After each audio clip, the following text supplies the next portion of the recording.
I was staring into this massive crater, and this woman in green climbed out of it like some kind of graceful butterfly. And look, I'll be honest, she was gorgeous. Perfect skin, fierce eyes, blood on her lips making her look like some tragic painting come to life.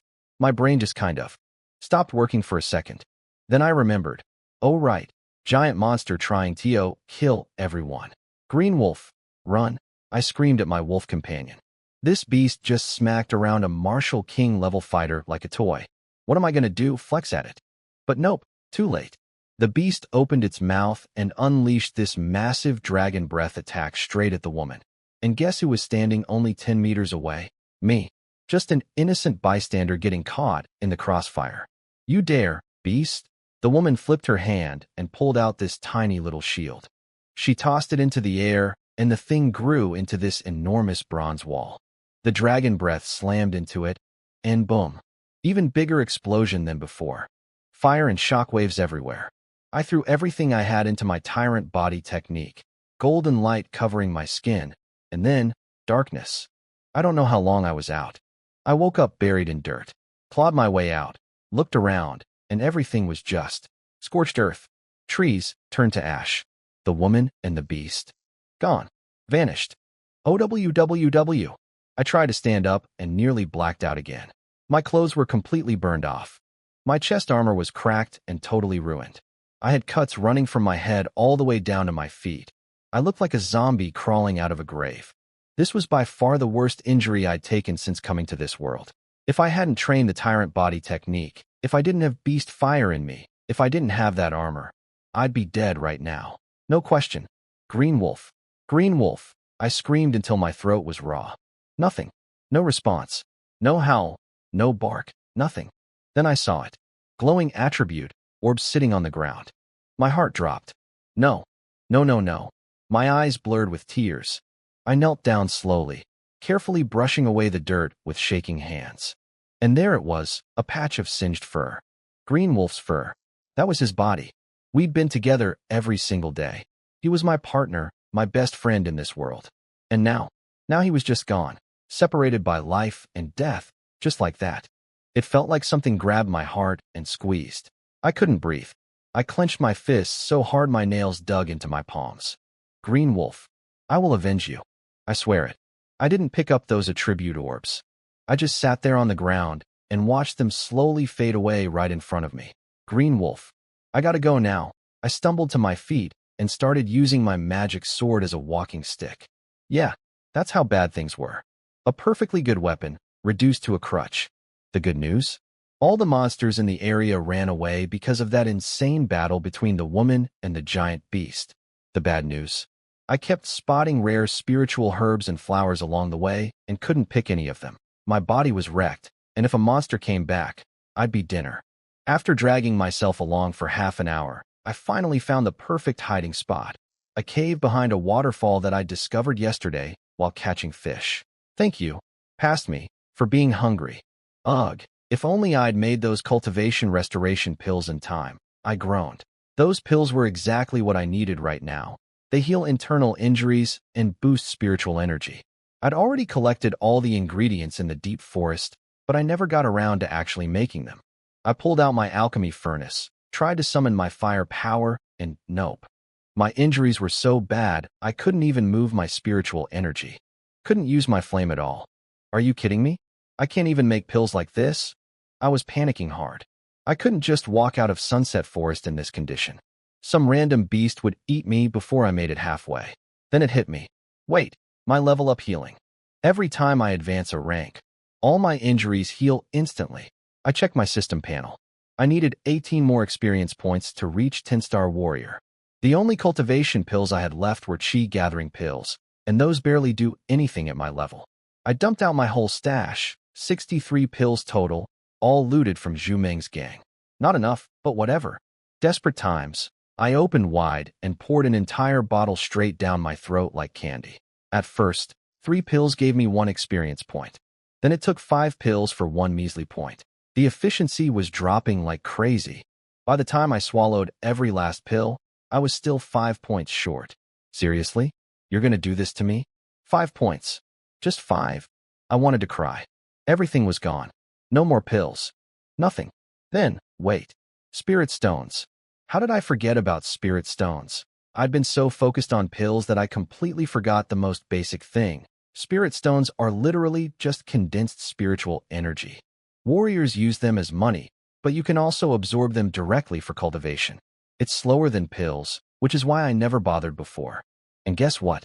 I had hundreds of them, all sitting in my storage bag from looting Zhu Meng. I sat down cross-legged, grabbed a spirit stone, and started absorbing. Thanks to my tyrant body training, my energy channels were way wider than normal, so I was sucking up spirit stones way faster than most people. Finished one in just a few minutes. It's working. It's small, but it's working. When all roads seem blocked, there's always a hidden path through the village. Ha! I grabbed another stone and kept going. Spirit stones kept appearing in my hands and crumbling to dust one after another. Pretty soon there was a nice little pile of stone powder between my knees. Then, crack, something inside my body shattered like an eggshell. White light flashed across my whole body, and just like that, every single wound vanished. If it weren't for the dried blood still stuck to my skin, you'd never believe I was half dead 5 minutes ago. Phew. Took over 50 spirit stones in half the day, but I finally made it to 10-star warrior. I checked my stats. Host, Cloud Ting. Rank, 10-star warrior. Strength, 123. Speed, 115. Skill points, 136.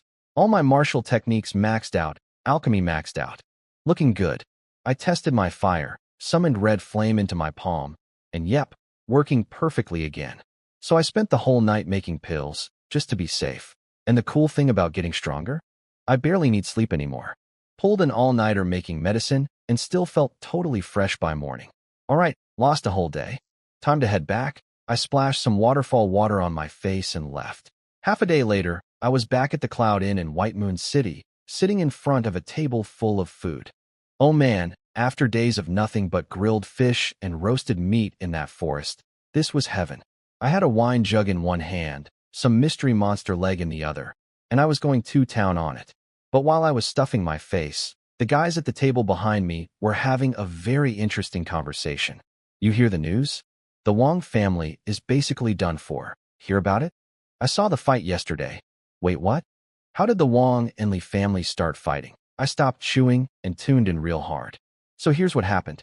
After I saved Wang Guan that day, he went straight home and told his elders everything, including how I rescued him and killed the Li family's grand elder, and how the Li elders had mysteriously powered up. The Wang family was furious. Their number one genius got ambushed with such dirty tactics. Most of the elders wanted to march straight to the Li family and demand answers. But Wang Guan's father, Wang Tianqi, the family head, stopped them.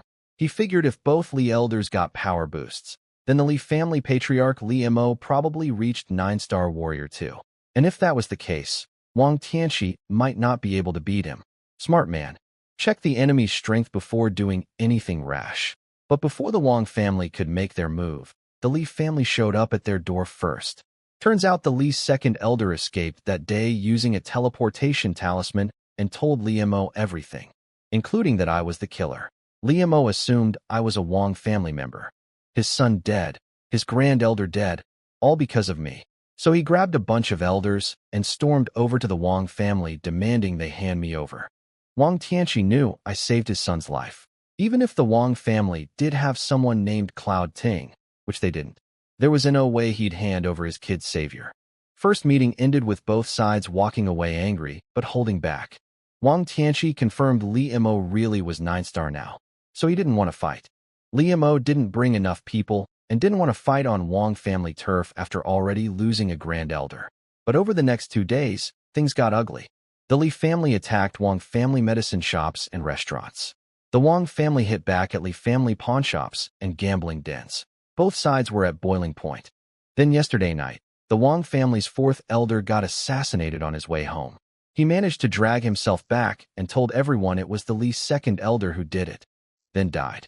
I sat there chewing my monster leg, thinking, wow, all this chaos, and it's basically because of me. I killed Li Feng, I killed the grand elder, and now 2 entire families are at war. That's a lot of collateral damage. The guys behind me kept talking, and it just got worse. Turns out Wang Tianqi took his elders and best fighters and marched straight to the Li family. But it was a trap. The Li family ambushed them on the way there. The Wang family got destroyed. Lost most of their elite fighters, second elder and fifth elder killed on the spot, and the grand elder got badly injured trying to save Wang Tianqi. They barely made it home alive. The Li family gave an ultimatum. Hand over the people or they'll massacre the entire Wang family. Hand over who? Young Master Wang Guan, obviously. And I heard there's another person they want too, something Ting or whatever. My chopsticks froze midair. Something Ting? That's me they're talking about. Buffed. It's just an excuse anyway. They're demanding the Wang family's heir. No family would agree to that. That's why I'm saying the Wang family is finished. I slapped a gold piece on the table. Waiter, check please. And I was out of there. I headed straight to the Wang family compound. The place that used to be lively and bustling was now dead quiet. Everyone looked miserable. Some of the servants were secretly packing their bags to run away. Inside the elder hall, nobody was speaking. Wang Tianqi sat at the head with his eyes closed. The injured grand elder was being held up in his chair, coughing every few seconds. Maybe. Just hand me over. Perhaps they'll. Wang Guan started. Enough. His father cut him off immediately. You think handing you over would save us? Don't be naive. The Li family has been scheming against us for a long time. Even if Li Feng and their grand elder hadn't been killed, they would have found another excuse. The grand elder coughed and agreed. The family head is right. Once the balance of power between families is broken, conflict is inevitable. The Li family got stronger for some unknown reason. Even their patriarch became a 9-star warrior. We're the weaker side now, so they were always going to come for us. Sure, that all makes sense, the third elder said anxiously. But what do we do about today? They're coming to wipe us out. Wang Tianqi thought for a moment. Third elder, take my son, the women, the children, and the younger generation. Get them out of here. If we survive this, bring them back. If we all die here, at least the Wang family bloodline continues. Father, I'm not leaving, Wang Guan shouted. I'm a 6-star warrior. I can fight just as well as any elder. How can I run away when our family faces destruction? Wang Tianqi slammed the table. Fool, that's exactly why you need to go. You're the most talented person in this generation. As long as the mountain stands, you'll never run out of firewood. If we all die, you can lead the survivors, rebuild, and one day avenge us. Father, no more arguments. As family head, I order you, leave White Moon City with the third elder. Now, right then, a guard burst in. Report. The Li family. The Li family is here. What? Already? They really want to exterminate us down to the last person. The grand elder nearly choked. The whole hall exploded into panic. What do we do? The women and children haven't even left yet. Plans can't keep up with reality. Silence. Wang Tianqi stood up, voice booming like a bell. There's no retreat and no reason to fear. Everyone, follow me outside. We fight. He knew that if he couldn't hold everyone together right now, the whole family would crumble from the inside before the Li family even swung a sword. Outside the Wang family gates, the Li family had them completely surrounded. Rows and rows of armed fighters in matching uniforms, every single one of them looking like hungry wolves ready to tear their prey apart. The Li family had brought everything they had. At the front stood Li Mo, the Li family patriarch, 9-star warrior. Behind him was the former second elder, now promoted to grand elder after I killed the last one, 7-star warrior. Behind them, every other elder and officer the Li family could muster. Wang Tianqi, get out here. Hand over Wang Guan and the brat who killed my son, or today we flatten the Wang family, Li Mo roared. Wang Tianqi walked out with his people, standing tall despite everything. Li Mo, you've gone too far. Right and wrong. You know the truth yourself. You want my son? Never. You want to fight? Then let's fight. The Wang family has no cowards. And there I was, watching all this unfold, thinking, this entire war is basically my fault, and both sides want my head. Good, good, good. Li Mo laughed like a villain in a bad play, his face dark as a thunderstorm. He pointed at Wang Tianqi with this terrifying look. I thought you'd be smart about this, but you just don't know what's good for you. Fine then. From today, there will be no more Wang family in White Moon City. And just like that, the battle started. Li Mo gave the order, and his fighters charged in. The Wang family met them head-on, everyone finding their own opponent. Here's the thing. Before all this mess, the two families were actually pretty evenly matched. I mean, I killed the Li family's Grand Elder and their Fifth Elder, so the Wang family actually had the edge in mid-level fighters. But then the Li family assassinated the Wang Fourth Elder, ambushed and killed the Second and Fifth Elders, and badly hurt the Grand Elder. Now the Wang family only had 3 6-star fighters left: Third Elder, Sixth Elder, and Wang Guan. The injured Grand Elder could maybe hold off one more, but barely. For against who knows how many. Wang Guan stepped up to fight the Li's Second Elder again. They'd clashed before, so he could at least hold him off for a while. Both sides went all out from the very first second. Swords clashing, fists flying, total chaos. People started dropping almost immediately. Wang Tianqi stood at the front gate like a mountain, staring down Li Mo. Neither of them had moved yet. Just standing there, the air between them practically frozen solid. Two family heads, locked in a stare-down. Then things fell apart fast. The Wang Grand Elder's injuries flared up mid-fight, and he got smashed by the Li Third Elder. Coughed up blood, collapsed, and couldn't get back up. Two Wang family fighters threw themselves in front of him just to keep him from getting finished off right there.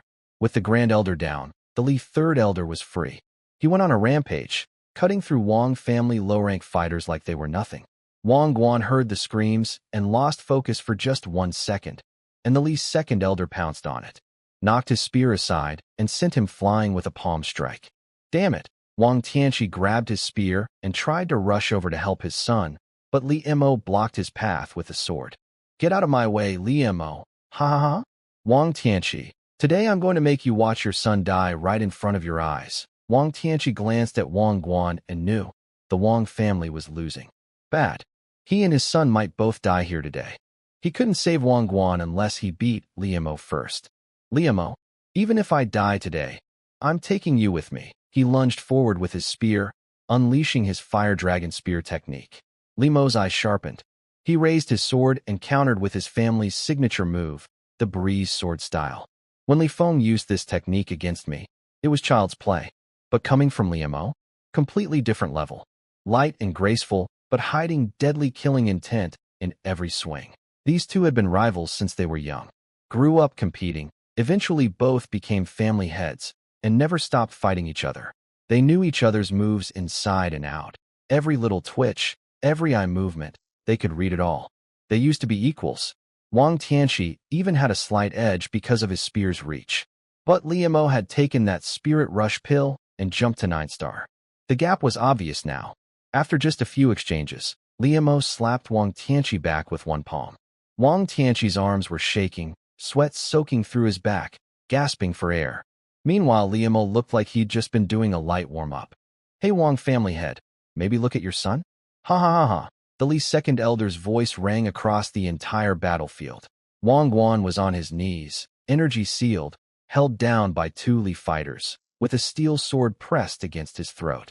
Drop your spear. Kneel. Surrender. Maybe I'll spare his life. The Second Elder grinned like a snake. Father, don't. They'll never let us go. Don't believe a word they say. Wang Guan screamed, tears in his eyes. He knew it too. This might be the end of the Wang family.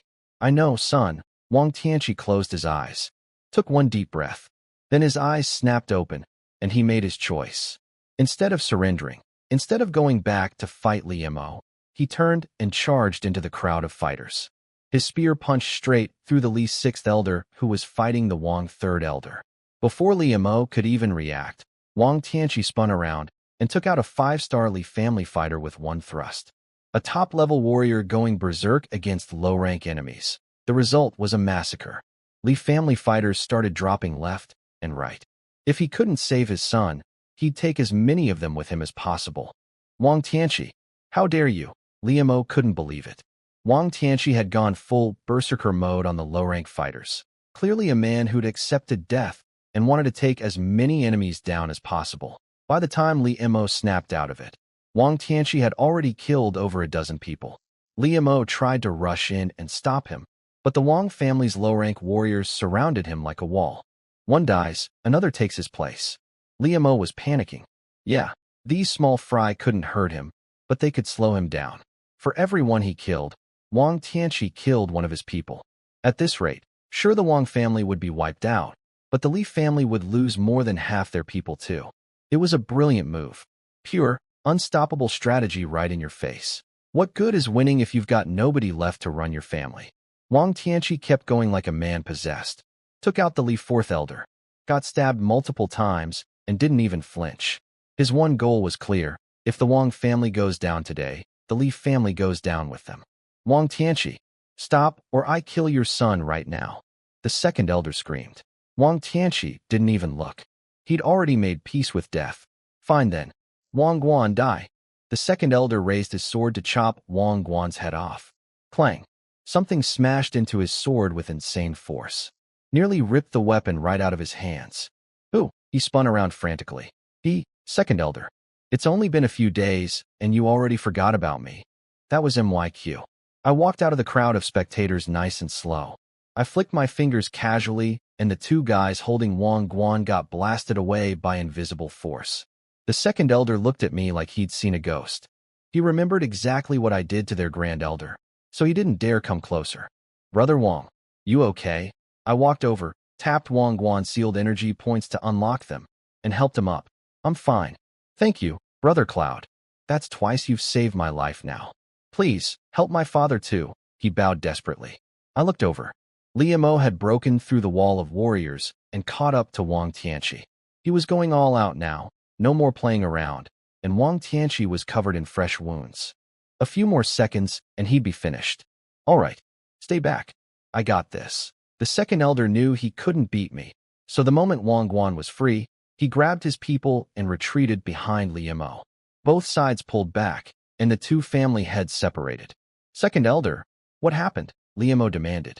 Family head, that kid is Cloud Ting. He's the one who killed young master and the grand elder. The second elder was practically shaking. What? This is the brat. Li Mo glared at me with pure murder in his eyes. Kid, heaven gave you a road, and you refused to walk it. Hell had no door, but you came knocking anyway.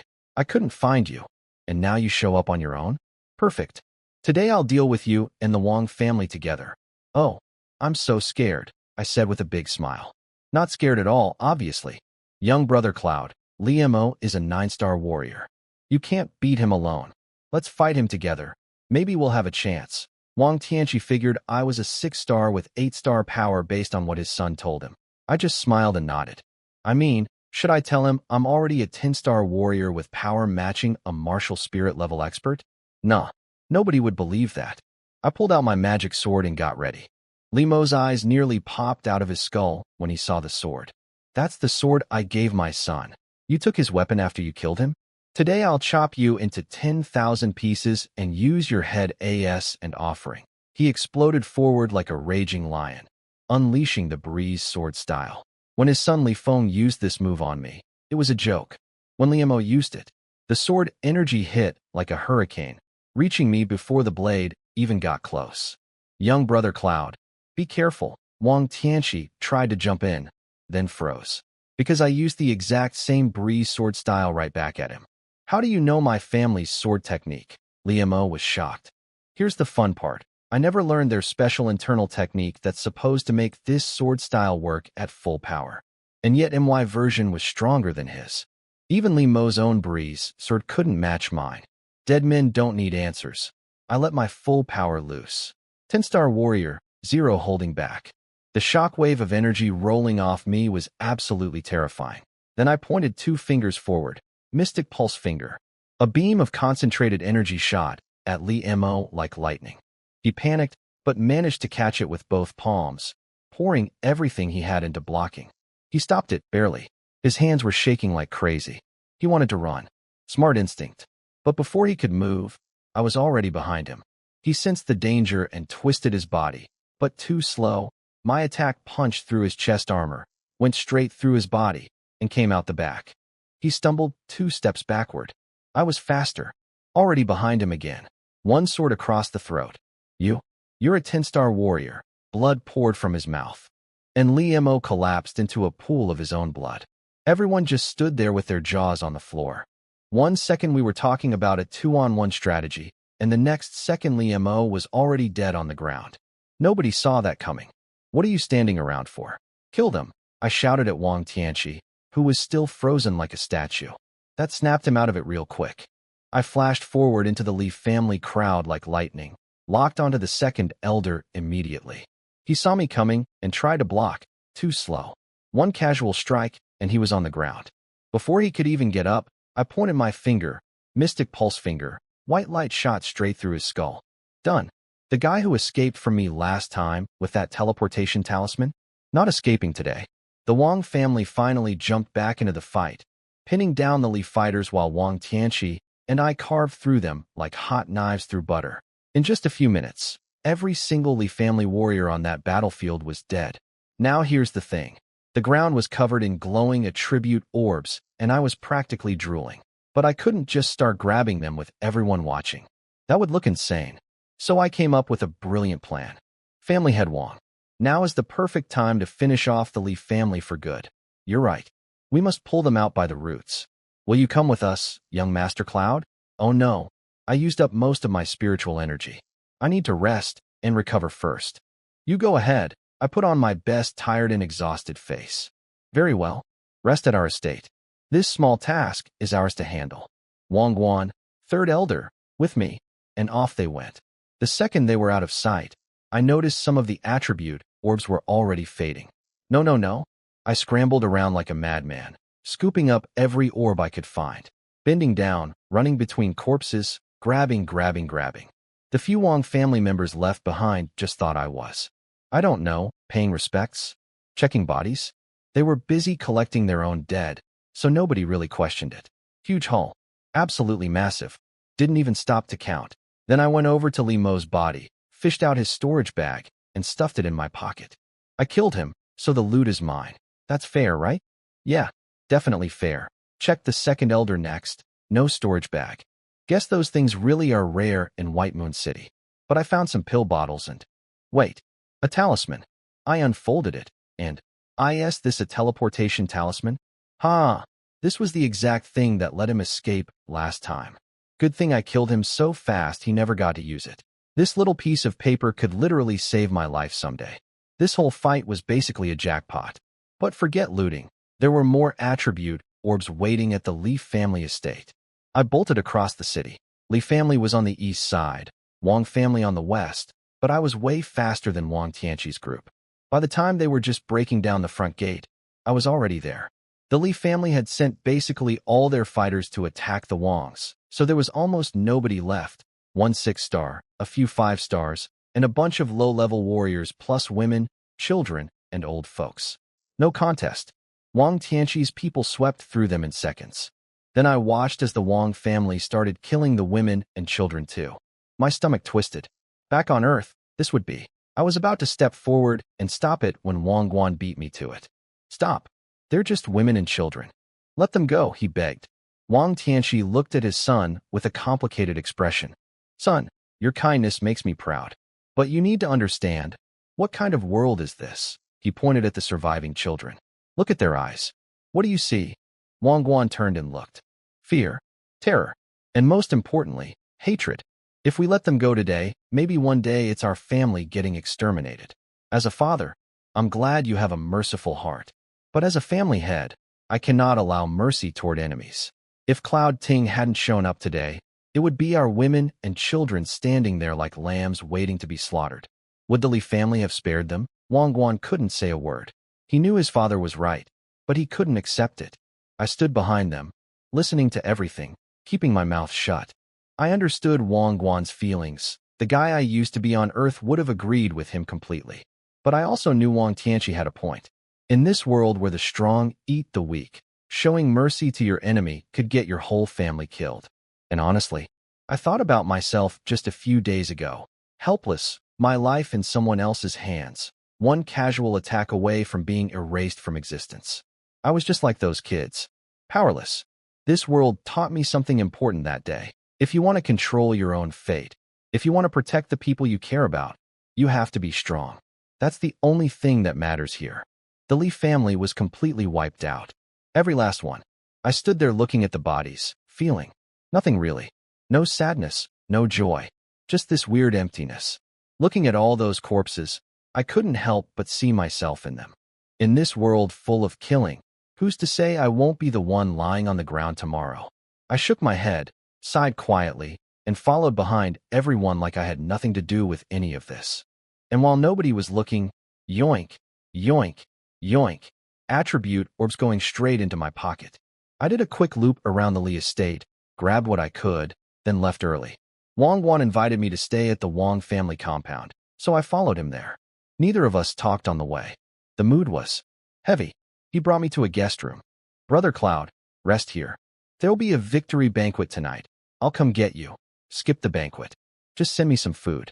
I'm going into closed-door training tonight. All right then. He turned to leave, but I grabbed his shoulder. Something had been weighing on me, and I needed to say it. Brother Wang, everyone walks a different path in life. We can't control everything. But as long as you can look yourself in the mirror with a clear conscience, that's enough. Then I turned around, walked inside, and shut the door. Those words weren't just for him. They were for me too.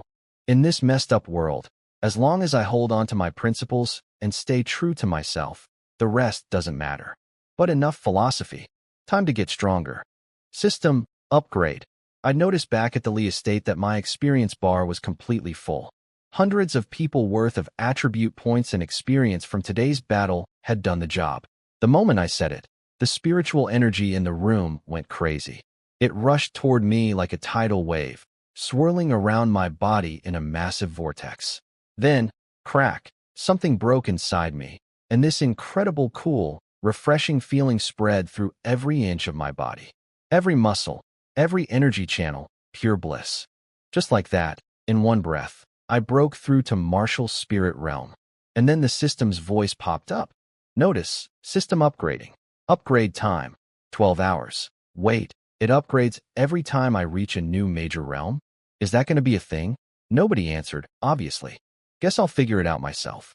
I raised my right hand and channeled my energy. White light gathered around my palm, glowing brighter and brighter like a little star. Then I pushed forward, boom.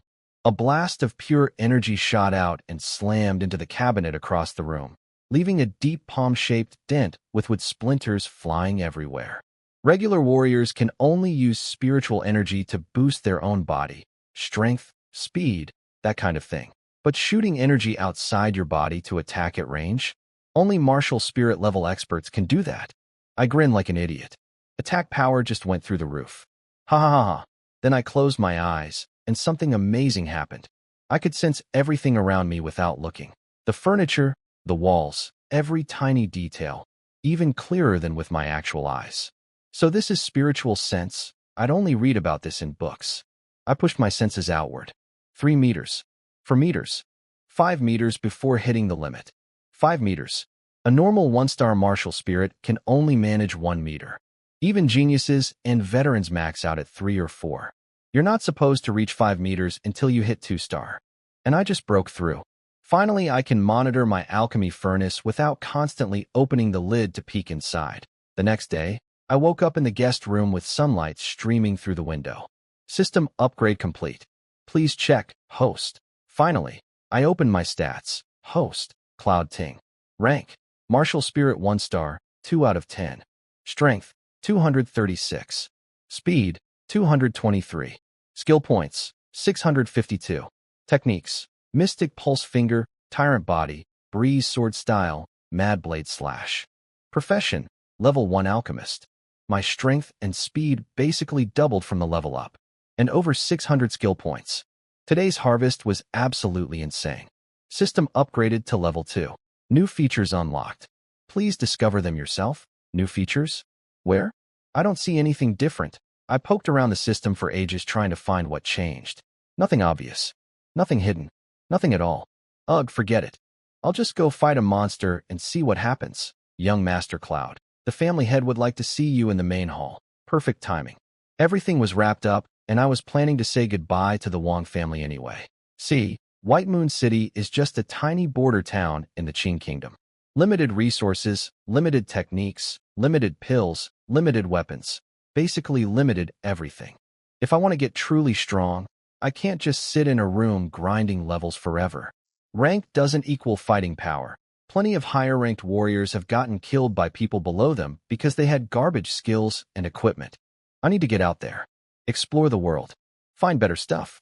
And honestly, I'm curious about this place. I want to see what's out there. I followed the servant to the main hall. Wang Tianxi, Wang Guan, the Grand Elder, and the Third Elder were all there. I noticed everyone looked pretty healthy. Those cultivation restoration pills I gave Wang Guan yesterday clearly got shared around. Smart move.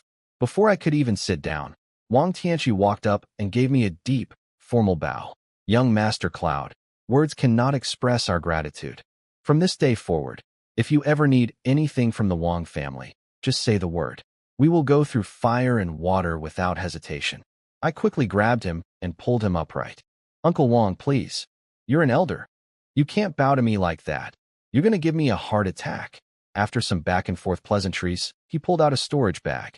This is your share of the resources from the Li family. I converted all the pills, herbs, and materials into spirit stones for you. Well, thank you, Uncle Wang. I'm not going to pretend to be modest about loot. This wasn't some New Year's pocket money from Grandma. This was an entire family's wealth. I peeked inside and my brain short-circuited. The bag was packed with spirit stones. 700 or 800 of them just sitting there in a big pile. I was staring with my mouth open. Wang Tianxi saw my face and panicked. I'm so sorry. I know it's not enough. The Li family's restaurants, gambling houses, and properties haven't been sold yet, and we also have to. He paused awkwardly. We also have to hand over half of everything to the city lord's office. So the remaining amount is a bit low. Once we sell off all the Li assets, there should be another batch coming. OH.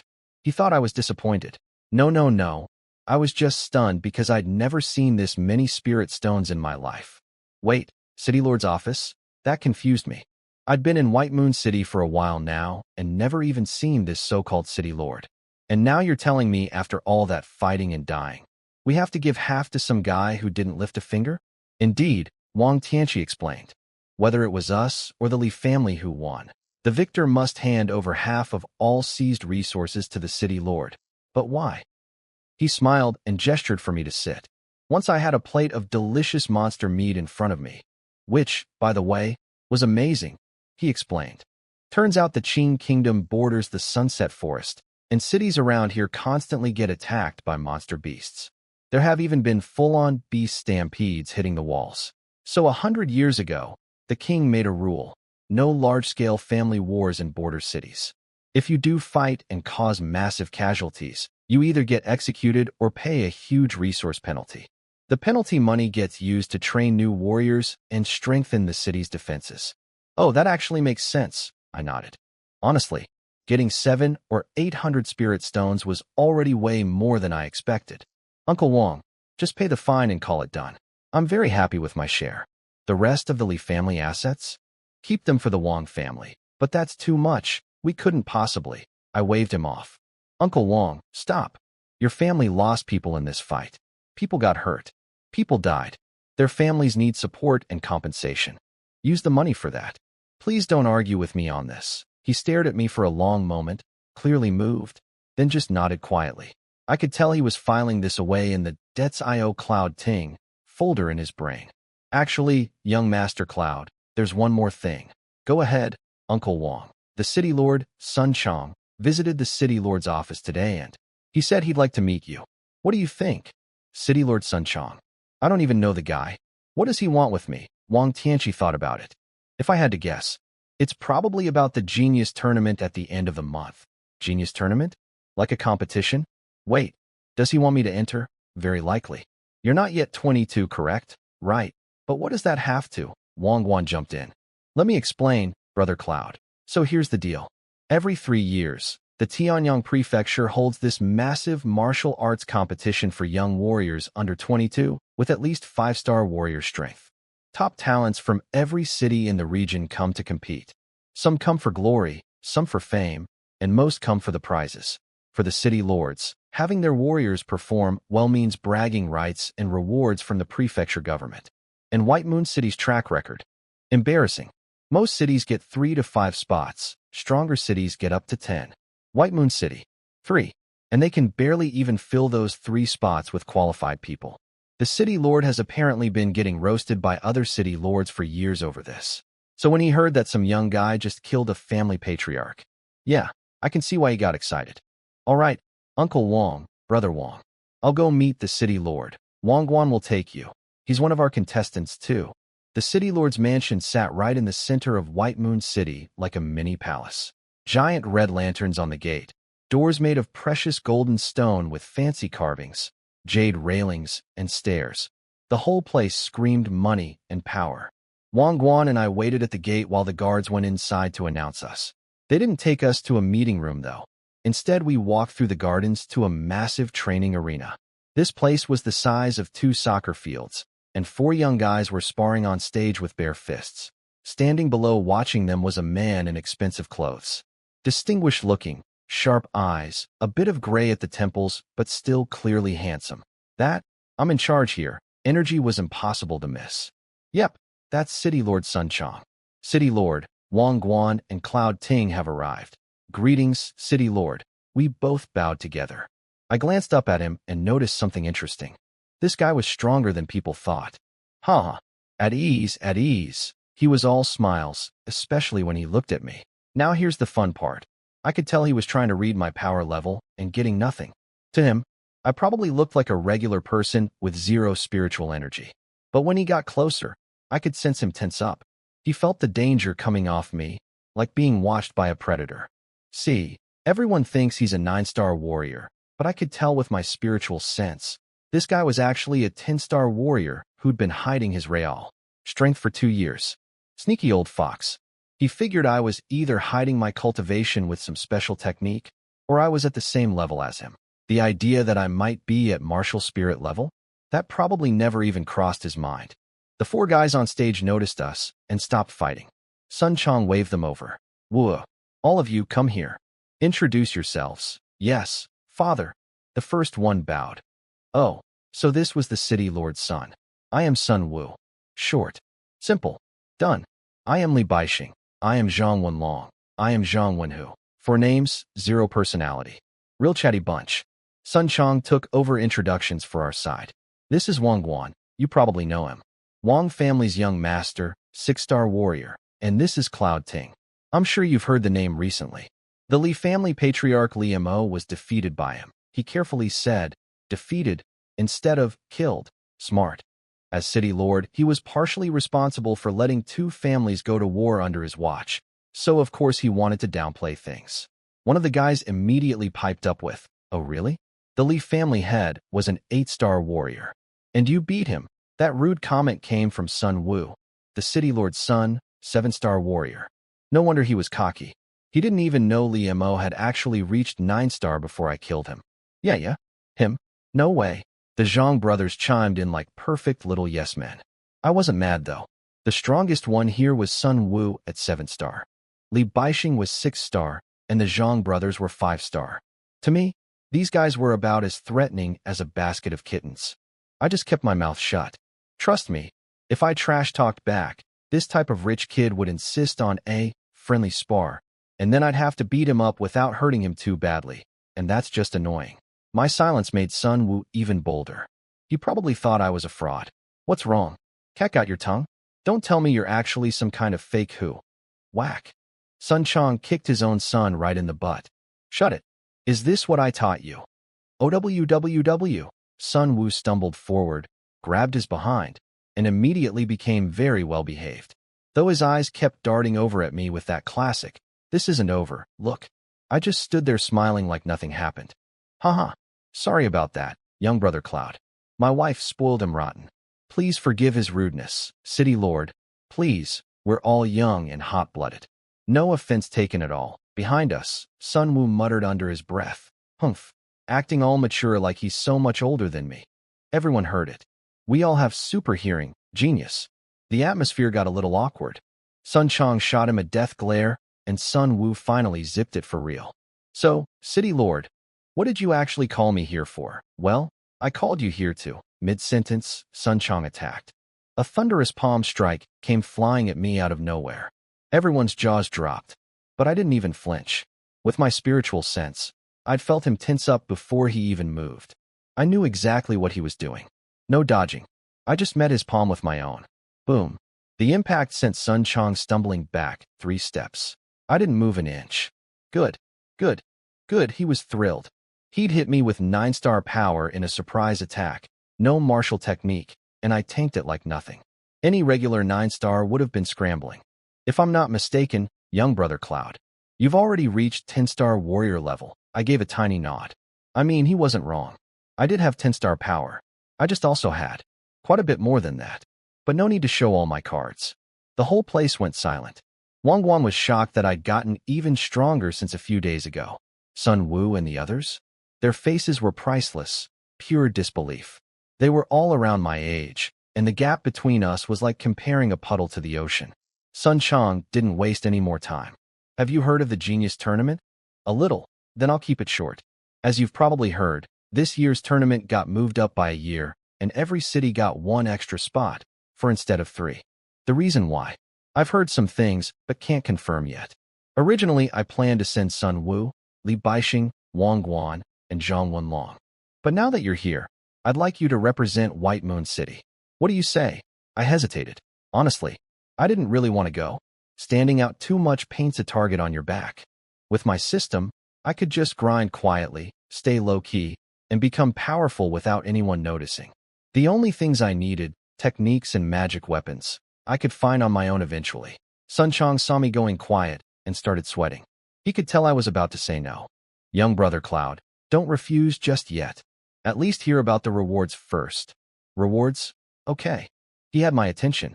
The prefecture lord goes all out for this tournament.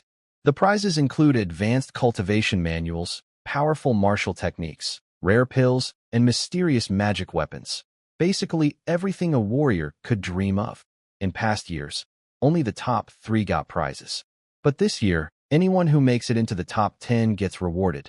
Top 10 gets prizes. Advanced techniques, rare pills, magic weapons. I could feel my resistance crumbling in real time. Sun Chang could tell I wasn't jumping at the offer. Smart man. He figured out real quick that I'm the type who doesn't move until I see something worth moving for.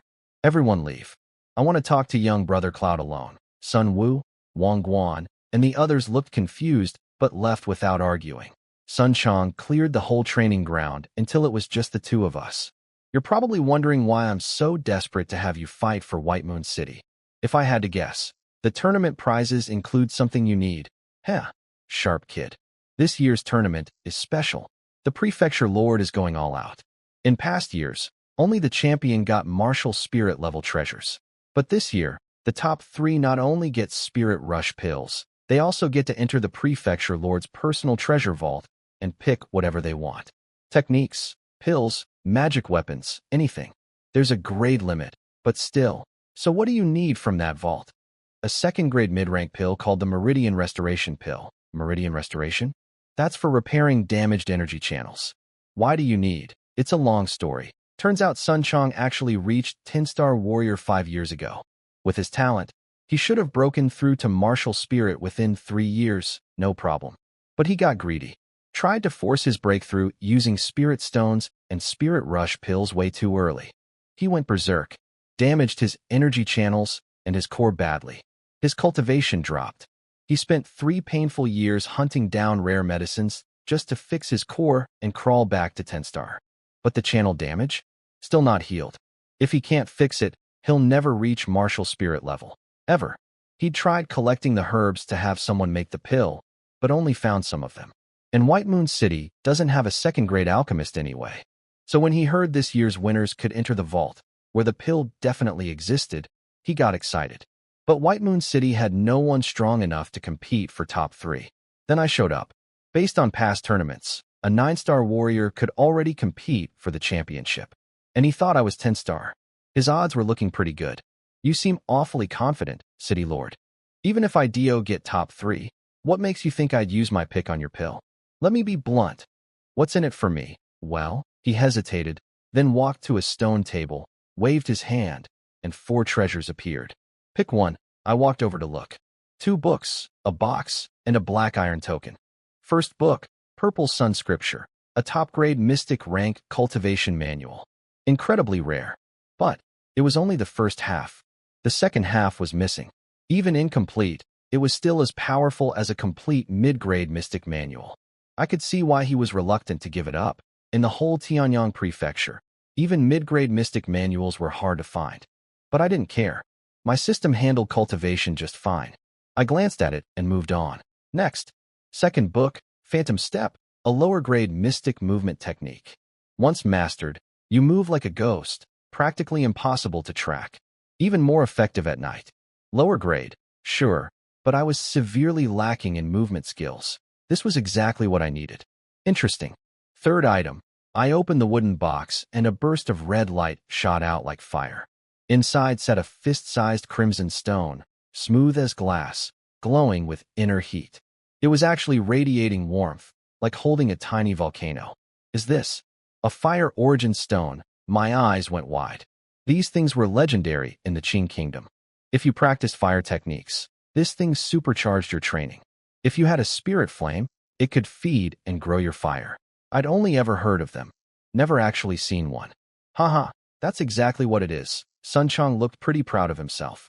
There are no fire origin stone deposits anywhere in our entire prefecture. I found this one by pure luck during my travels years ago. You couldn't buy one even if you wanted to. A ghost step technique and a fire stone that could power up my red flame? This was getting very tempting. I put the firestone box down and picked up the last item, a black iron token with the character green carved on it. What's this? Doesn't look like a weapon or anything. Have you heard of the 4 great academies? Wait, you mean the Azure Dragon, White Tiger, Vermilion Bird, and Black Tortoise academies? The ones in the capital? Okay, I was freaking out a little. These 4 academies were basically the Harvard, Oxford, MIT, and Stanford of the martial arts world. Every warrior in the Qing kingdom dreamed of getting in. They pumped out top-tier talent every single year. That's right. And this token? It's your ticket, Ian. Specifically, Azure Dragon Academy. He explained the admission rules. There were 2 ways to get in. Reach martial spirit realm before age 20, or have a special talent like alchemy, weapon forging, talisman making, or formation building before age 30. Either way, show up with proof, pass the exam, and you're in. But the academies also sent scouts out into the countryside looking for talented warriors who just lacked resources. When they found someone promising, they'd hand them a token and say, "Find your own way to the academy." And here's the brutal part. Plenty of people who got tokens sold them for quick cash. Others got murdered on the road and had their tokens stolen. And the academies? They didn't care. Their attitude was basically, if you can't even protect one little token, you're not cut out for this. The journey itself was the first test. The academies didn't check where the token came from either. As long as you had one, you got in. But every year there were exams. Fail, and you're kicked out. This particular token was clearly meant for Sun Wu. I could practically feel Sun Chang silently praying. Please don't pick the token. Please don't pick the token. I rubbed my chin and thought it over. Then I dropped the bomb. 1 item isn't enough. I want 2. What? 2? Absolutely not. Sun Chang looked like I'd slapped him. Each of these 4 treasures was individually worth as much as a meridian restoration pill. Giving me 2 meant he was losing on the deal. He was probably thinking I'd go for the Purple Sun Scripture and the Azure Dragon token, his 2 most valuable pieces. Relax, City Lord. I don't want the Purple Sun Scripture or the token. I just want the Phantom Step technique and the Fire Origin Stone. You could practically see his brain short-circuiting. He was ready to say no, but then he processed what I'd actually asked for. The Phantom Step? He'd already mastered it and secretly copied it ages ago. The Fire Origin Stone? He didn't practice fire techniques, so to him it was basically just an expensive paperweight. Compared to losing the scripture or his son's academy ticket, this was a steal for him. He thought about it for roughly 2 seconds. If those are really your only 2 choices, I can agree. But I'd like to wait until you actually get the Meridian Restoration pill before we do the exchange. How about this, City Lord? Keep the Firestone for now, but give me the Phantom Step first. Think about it.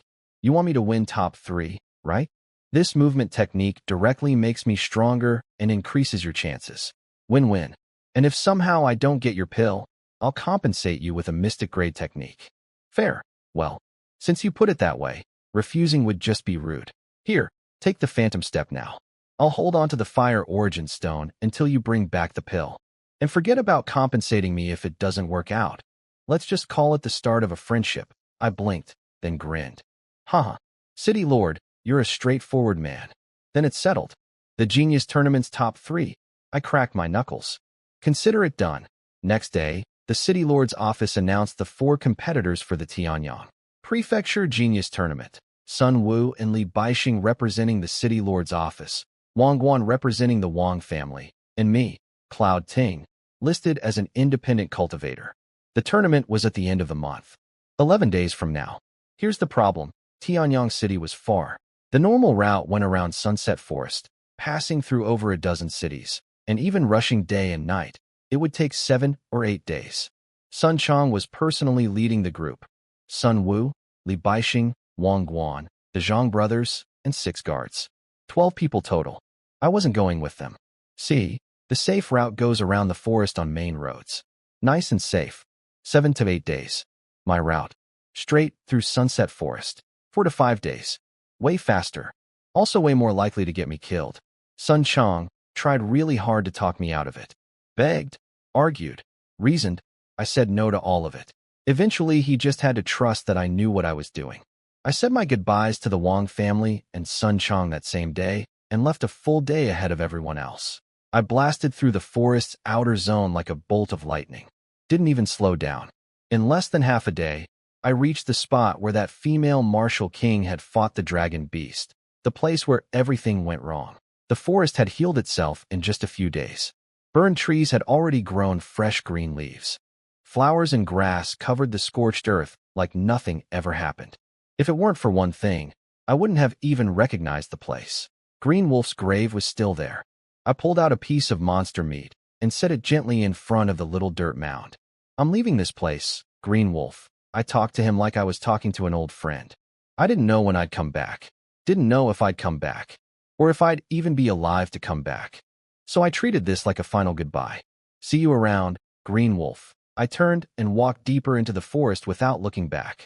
With that martial king's pressure gone, all the monsters had returned to their territories.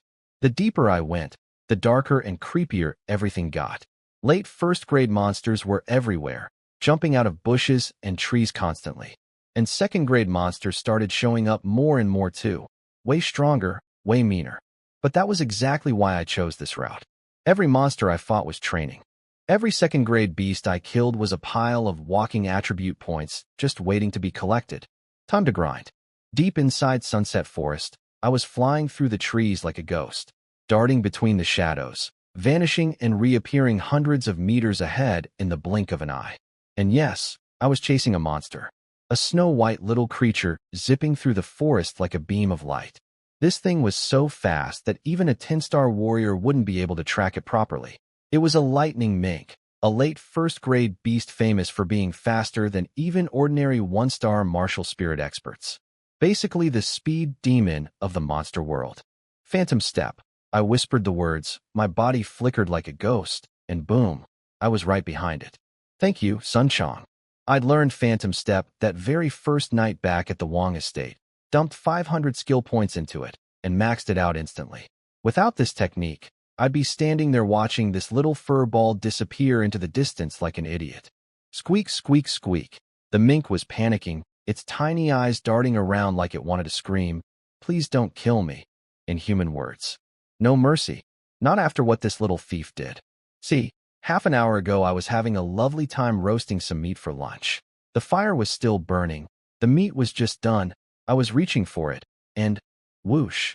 This sneaky little rat stole my food right off the fire and bolted. I'd been chasing it ever since, and now I had it. One swing of my sword. Lightning Mink was fast, sure, but its body was weaker than most mid-first-grade beasts. The blade cut clean through. Done. Attribute orbs dropped on the ground, glowing softly. This time, I did not bend down to pick them up. I just stood there and said, "System, collect." The orbs flickered and vanished. Absorbed. Just like that. This was the new feature from the system upgrade. As long as attribute orbs were within 1 meter of me, I could collect them automatically through the system. No more awkward bending and grabbing. No more looking like a weirdo crawling around on the ground in front of people. No more losing orbs because I couldn't pick them up fast enough. I checked my stats. Host, Cloud Ting. Rank, Martial Spirit 1 star, 7 out of 10. Strength, 276. Speed, 289. Skill points, 624. Techniques: Mystic Pulse Finger, Phantom Step, Tyrant Body, Breeze Sword Style, Mad Blade Slash. Profession: Level 1 Alchemist. I discovered this feature shortly after entering the forest, and it was an absolute game changer. 2 days of monster hunting, and my stats were climbing fast. After collecting the orbs, I bent down and carefully skinned the mink. The pelt was a bit damaged from my sword slash, but it was still worth about 10 spirit stones. Hey, even a mosquito leg is still meat. After collecting my loot, I kept walking deeper into the forest, sweeping my spiritual sense around constantly. Any late first-grade monster that popped up? Dead. I was harvesting beasts, picking herbs, having a great time. As the sky started getting dark and I was thinking about finding a spot to camp, boom. A massive explosion from about 100 meters ahead, loud enough to shake the trees. My whole body tensed up. Last time I heard sounds like that, I almost died watching a martial king fight a dragon. But I calmed down and felt for any powerful pressure. Nothing. No high-level warriors around. Just monsters. I activated Phantom Step, blended into the shadows, and crept forward like a ghost. Climbed up a massive tree to get a good view from the top. What I saw made my skin crawl. A three-tailed poison scorpion, early 2nd grade, the size of a small cow, was swinging its 3 venomous tail stingers around like crazy, fighting a swarm of blood-red ants pouring out of a cave. These weren't ordinary ants. These were blood-devouring frenzy ants, the kind that makes even experienced cultivators turn pale and run. Each ant was only about the size of a rat, but they had razor-sharp teeth that could rip through monster hide like paper. When they swarm you, nothing left, not even bones. Here's the terrifying part about these things. They're all born from a single ant queen. An early 2nd grade queen pumps out 1,000 worker ants per day, each one as strong as a low-rank warrior. Plus 100 soldier ants equal to high-rank warriors. And given a few months, she can even produce an ant king as powerful as herself. The swarm protects the queen, feeds her first, and she just keeps making more. The only limiting factor is that stronger ants need way more energy to produce, which keeps the colony from growing infinitely. Most colonies only ever have one king.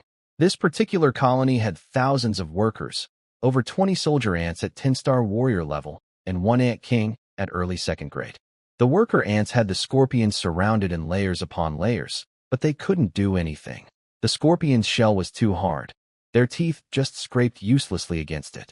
Meanwhile, one casual tail swipe from the scorpion crushed dozens of ants at a time.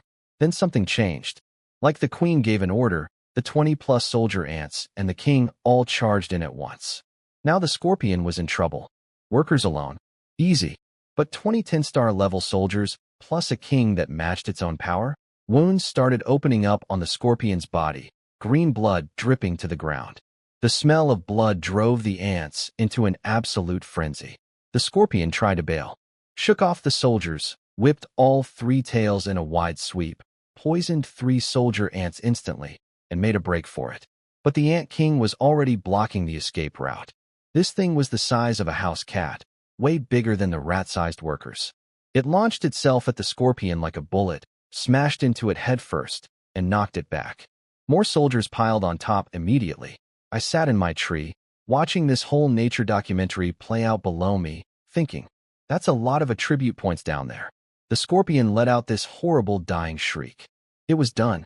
One of its 3 poison tails was bitten clean off. The other 2 were barely hanging on. Its armor was cracked open everywhere, green blood pooling on the ground. Every move it made looked exhausting. The ant king saw the weakness and went for the kill. It climbed onto the scorpion's body, bit through the shell, and started drinking. Its yellowish-white belly swelled up like a balloon as it sucked the scorpion dry. The scorpion's struggles got weaker. Weaker.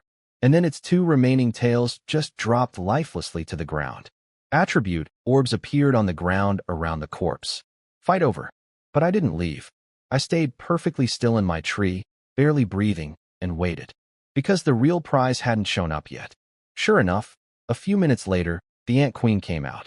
A swarm of worker ants carried her from the cave like servants carrying a royal palanquin. She was massive, almost as big as the scorpion itself. Her belly took up 2/3 of her entire body, so bloated she could barely move on her own. She stared at the scorpion corpse with greedy little eyes.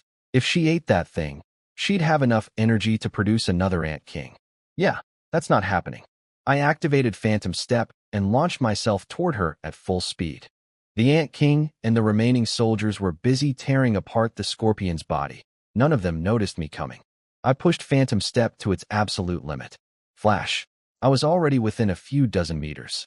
The outer ring of worker ants spotted me first, waving their little antennae and making alarm sounds. The Ant King and soldiers finally looked up from their meal and scrambled toward the queen. Too late, guys. The workers swarmed at me, biting and clawing, but these things were only low-rank warrior level. With my tyrant body active, they couldn't even scratch me. The queen was making frantic, clicking noises, ordering her workers to carry her away and screaming for the king to save her. I summoned Red Flame and spread it around my entire body like a fire shield. Every worker ant that got close, instantly roasted. I kept pushing forward through the swarm using Phantom Step, leaving a trail of burning ants behind me. One soldier ant was stationed right next to the queen as a bodyguard. It charged straight at me. I slapped it once. Its supposedly rock-hard head cracked open like a watermelon. No more waiting. 10 meters from the queen, I raised 2 fingers, Mystic Pulse Finger, and fired 2 blasts of concentrated energy straight at her bloated body. For a combat weakling like the Ant Queen, 2 martial spirit level attacks were massive overkill. My energy blasts punched straight through her head and belly. One pathetic shriek and she toppled over, yellowish-white gunk oozing out everywhere. Gross. Then something amazing happened. Every single ant in the entire swarm started dropping like dominoes. Workers collapsed in waves, soldiers crumpled, and even the Ant King only thrashed around for a few seconds before going still. Phew. It worked. Just like the book said, kill the queen, and everything she controls dies with her. If that trick hadn't worked, and I'd gotten swarmed instead, I would have ended up just like that scorpion. Trapped and eaten alive. The mantis hunts the cicada, but the oriole waits behind. Hey, and all of it goes to me. I looked at the ground. Attribute, orbs everywhere. Thousands of dead ants, each one dropping something. It was like the world's greatest loot explosion. System, collect. I walked back and forth through the sea of ant corpses for 5 full minutes, vacuuming up everything. Thank goodness the system upgrade extended the orb timer to 15 minutes. At the old duration, I would have lost half of this haul before I could grab it all. I checked my stats and nearly fell over. Host, Cloud Ting. Rank, Martial Spirit 2-star, 16/20. Strength, 343. Speed, 374. Skill points, 5,246. 5,000 skill points? I'm rich. This was the jackpot of jackpots. I won't have to worry about skill points for a long time. I jumped from 1-star to 2-star just from this one fight. My strength and speed had skyrocketed. Absolutely insane harvest.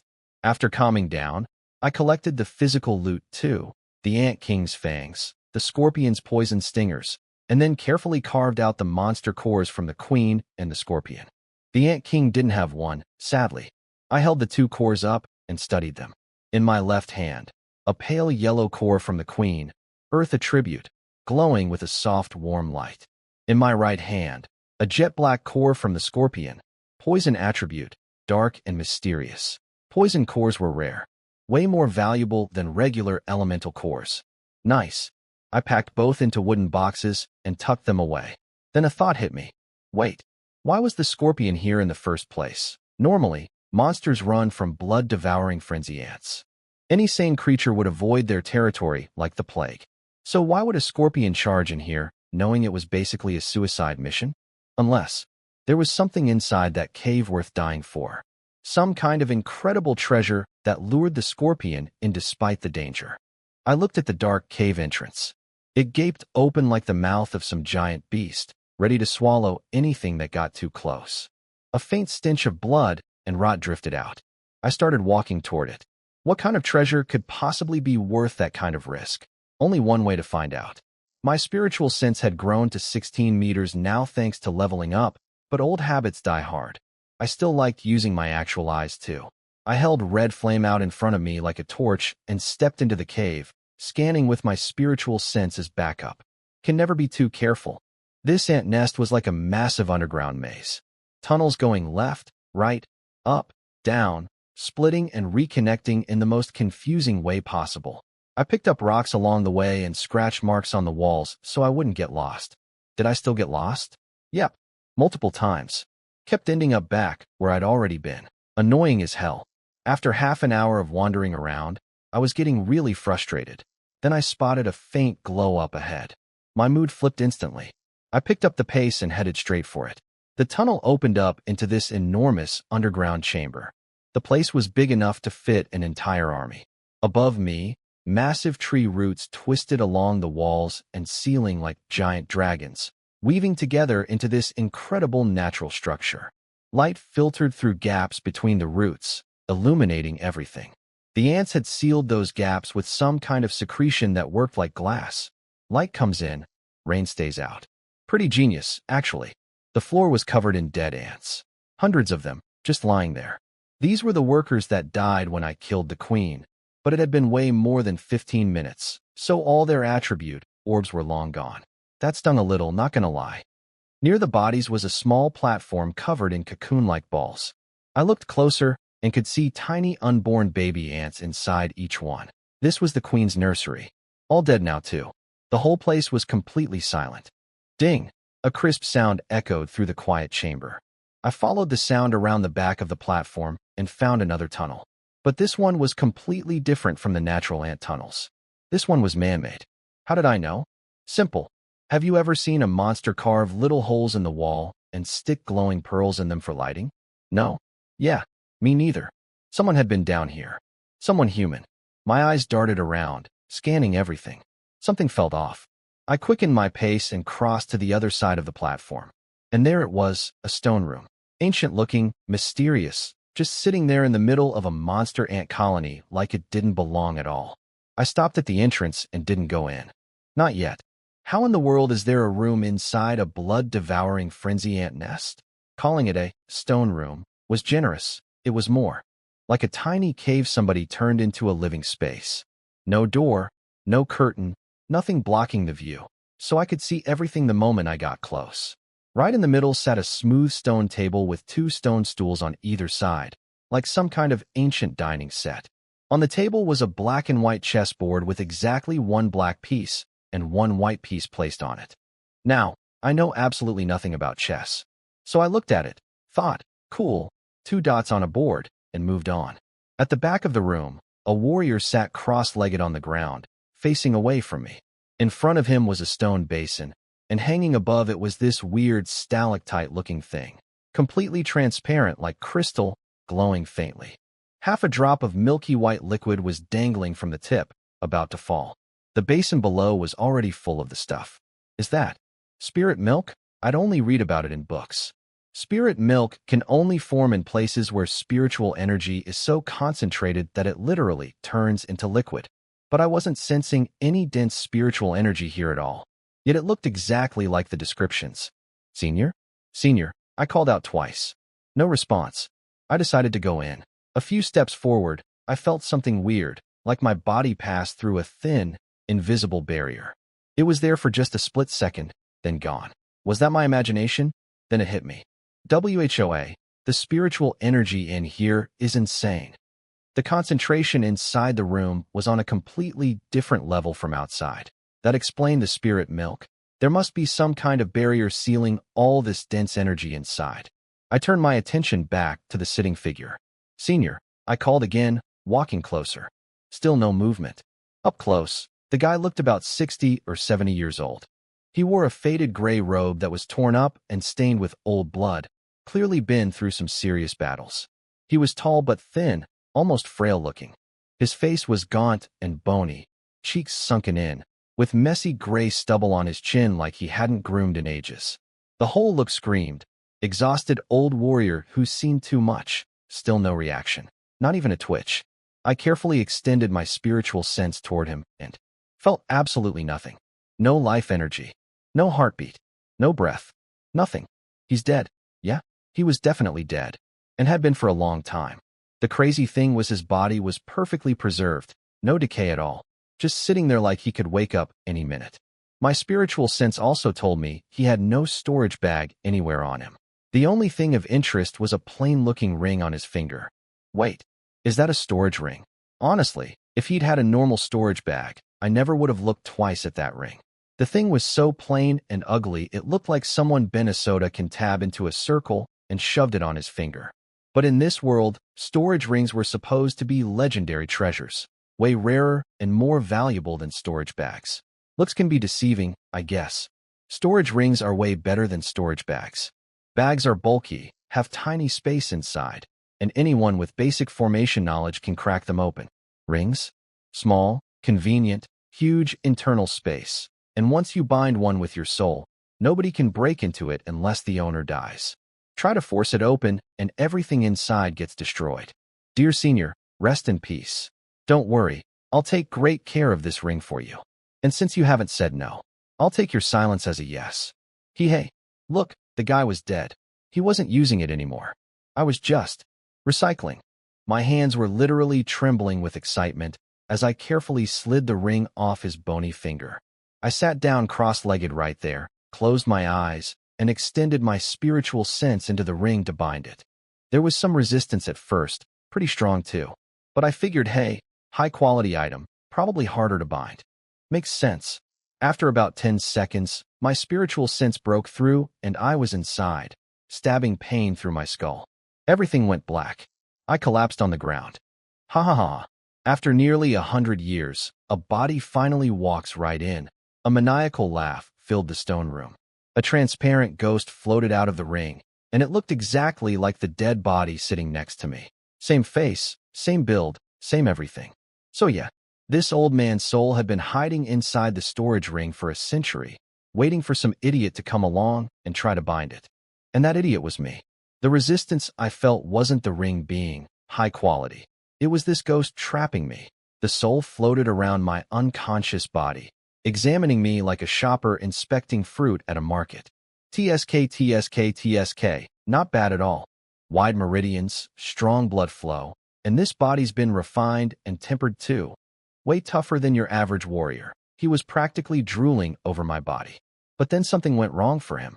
His transparent form started getting even more transparent. He was flickering, shaking, like a candle about to go out. 100 years of keeping a soul intact without a body had clearly taken its toll. Can't wait any longer.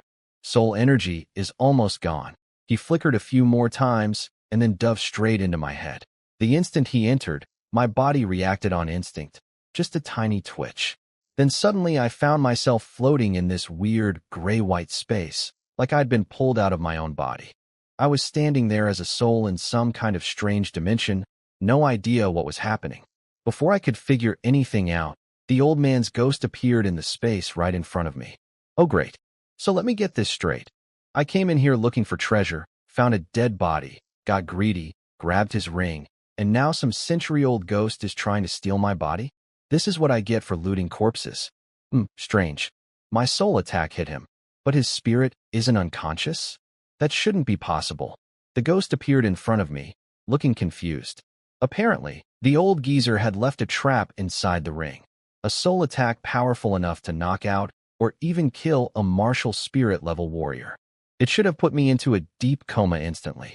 But here I was, standing, awake, perfectly fine. Maybe the attack weakened over 100 years, he muttered to himself. Hey, who are you? Where I asked this? How did I get here? Let me out. I was panicking. I couldn't use any spiritual energy. My body had no strength, and I was just floating around as a naked soul in some gray-white void. Absolutely terrifying. I'd never existed as a pure soul before. I didn't even know this place was my own mind, my spiritual sea. The old ghost puffed up his chest proudly. Who am I? Listen well, boy. I am the great Danyang Z. Surely my legendary name strikes fear into your. Never heard of you. Impossible. You must be lying. How could you not know my name? Never heard of you. Now stop messing around and let me out, old man. Let you out? Huh. Dream on.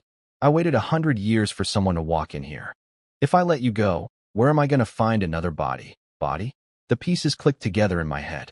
Wait, are you trying to body snatch me? I'd heard about this.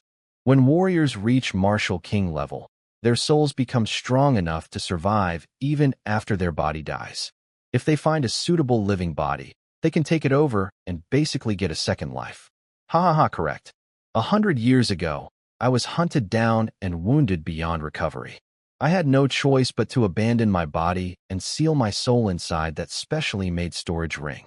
Then I set up a formation here that only humans could enter. Human greed being what it is, any warrior who found my body would definitely try to bind my ring. And here you are, right on schedule. This old fossil had been sitting here for a century, running a con on dead bodies. And I walked right into it. Time to beg. Senior, look at me. I'm just a skinny little nobody with a low cultivation level. How about you let me go and I'll find you a better body? I promise. Customer satisfaction guaranteed. No need. Your body is perfect. Those wide meridians, that tempered flesh, I'm very satisfied. Now be a good boy and let me devour your soul. We'll become one, and I'll make your name famous across the world. Famous my butt. I'll be dead. What good is fame when you're a corpse? All right, old man. You want to take my body? Come and try. Let's see who dies first. No point in begging anymore. This ghost wasn't going to back down, and neither was I. It's him or me. Let's go. Then don't blame me for being rude. Ha ha. Die, boy. He launched himself straight at me. Right as he came flying in, I had a flash of inspiration. I couldn't use spiritual energy. I had no physical strength, but I could still summon red flame. Come on, baby. Don't let me down now. Danyang-zi saw the fire in my hands and flinched. Souls are most afraid of two things, fire and lightning. These deal the most damage to spiritual bodies. But then he got a closer look and laughed. Huh, it's just beast fire. I thought it was spirit fire for a second. Boy, if that's all you've got, just accept your fate. He talked tough, but I could tell he was worried. 100 years of floating around as a ghost had left his soul extremely weak. A few more years without a body, and he'd just evaporate on his own. My red flame might be just beast fire, but to a soul this fragile, it was a real threat. He tried to find an opening around my flames, but couldn't get past. Finally, he gritted his teeth, accepted the pain, and charged straight through the fire. His soul was literally burning, but he didn't care. He started throwing soul attacks at me with some kind of hand techniques, and I got absolutely wrecked. My soul was tiny and weak compared to a former martial king. I had zero combat ability in soul form. Within seconds, he had me locked in his grip like a rag doll. I win, boy, old fart. You're only winning because I'm young. Let me go and fight me outside in the real world if you've got the guts. Huh? You think that basic trash talk works on me?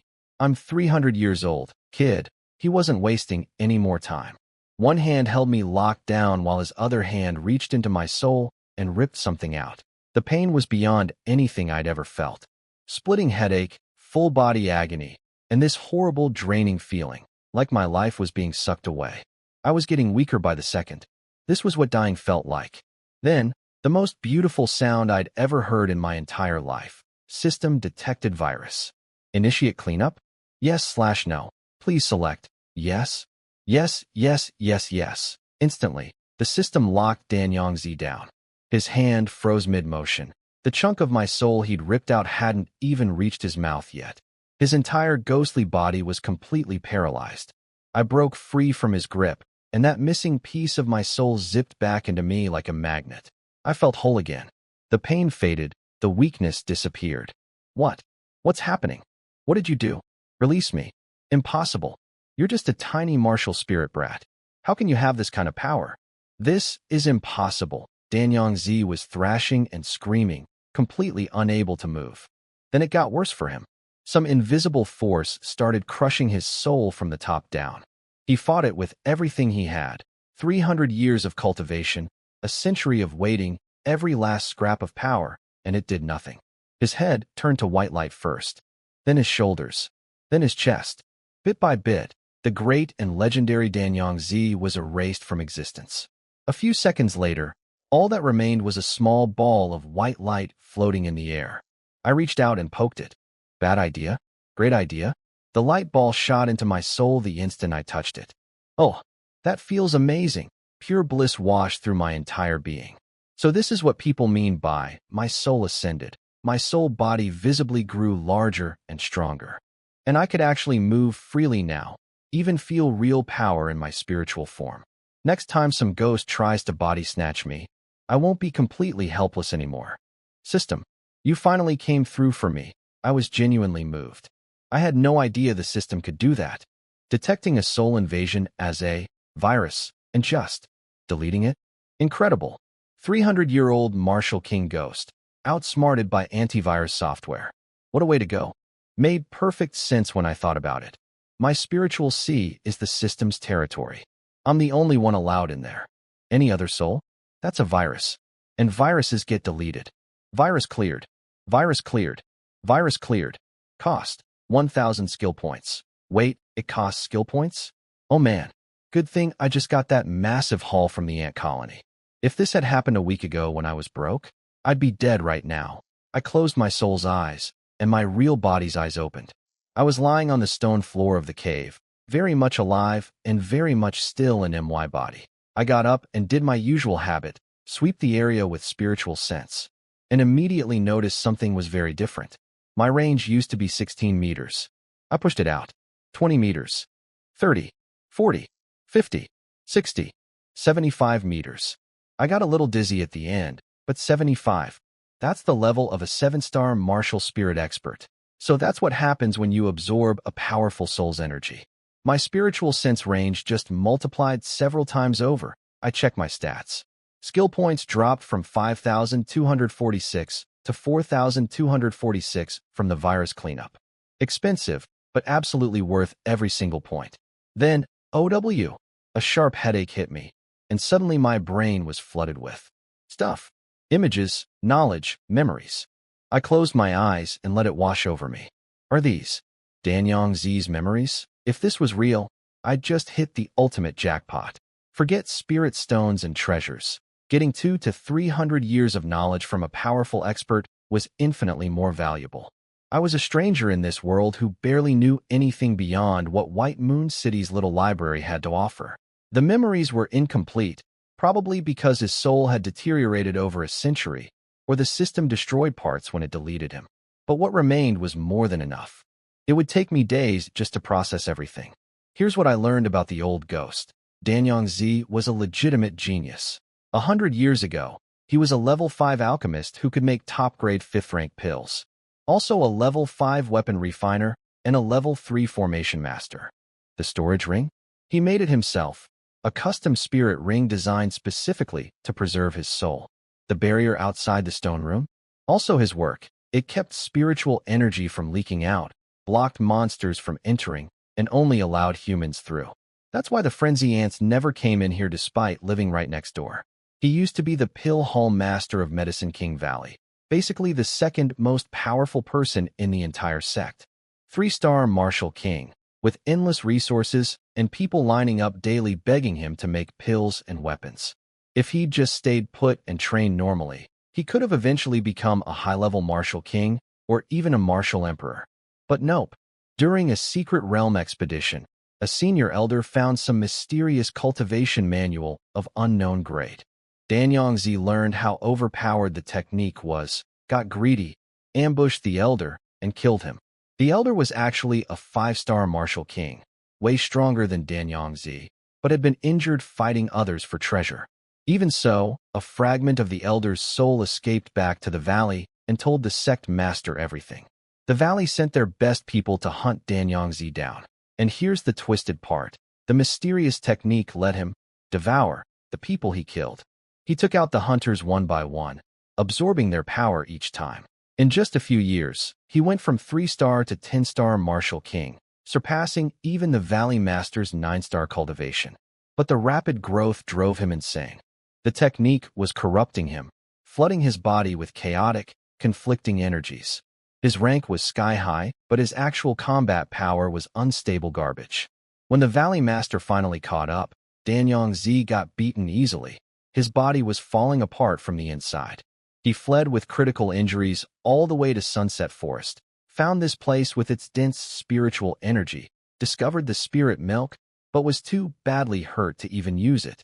So he abandoned his body, sealed his soul in the ring, and went to sleep. For 100 years. Until some greedy kid named Ting walked in and tried to take his ring. He thought he'd won the lottery, a nice strong body, plus his broken, overpowered technique to climb back to the top and destroy Medicine King Valley. Too bad he didn't account for my little cheat code. 300 years of scheming, ended by antivirus software. Rest in pieces, old man. And thanks for the memories, literally. I couldn't help but shake my head at Danyang Z's whole story. Greedy snake trying to swallow an elephant. Betrayed his own sect for one technique. Ruined his life. Spent 100 years as a ghost. And ended up as antivirus food. What a waste. Alright, let's see what goodies he left behind. With his soul completely gone and my soul power boosted from absorbing him, I bound the storage ring in seconds. Peeked inside, and wow. 10,000 cubic meters of space. That's massive compared to a crappy little storage bag. Even better, the ring was made with some rare material called void stone, which meant it could be expanded later with the right materials. Upgradable storage? Yes, please. The bad news. The ring was basically empty. Danyang Z had burned through all his spirit stones, pills, and medicines while running for his life. His weapons got destroyed in fights, and his remaining materials went into building the formation around this room. But he did leave a few things worth grabbing.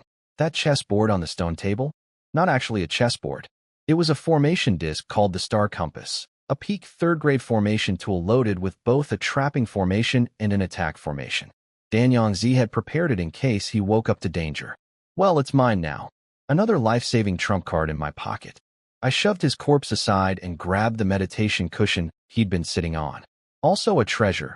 Made from high-quality spiritual materials, it could boost cultivation speed.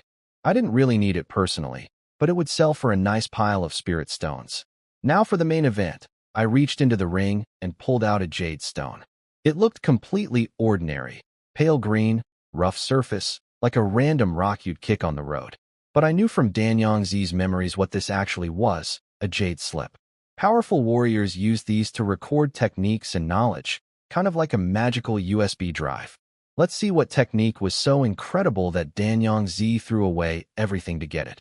I pressed the jade to my forehead and sent my spiritual sense inside. 3 massive characters appeared. Spirit devouring art. Devour the spirit of man. Devour the spirit of sun and moon. Devour the spirit of heaven and earth.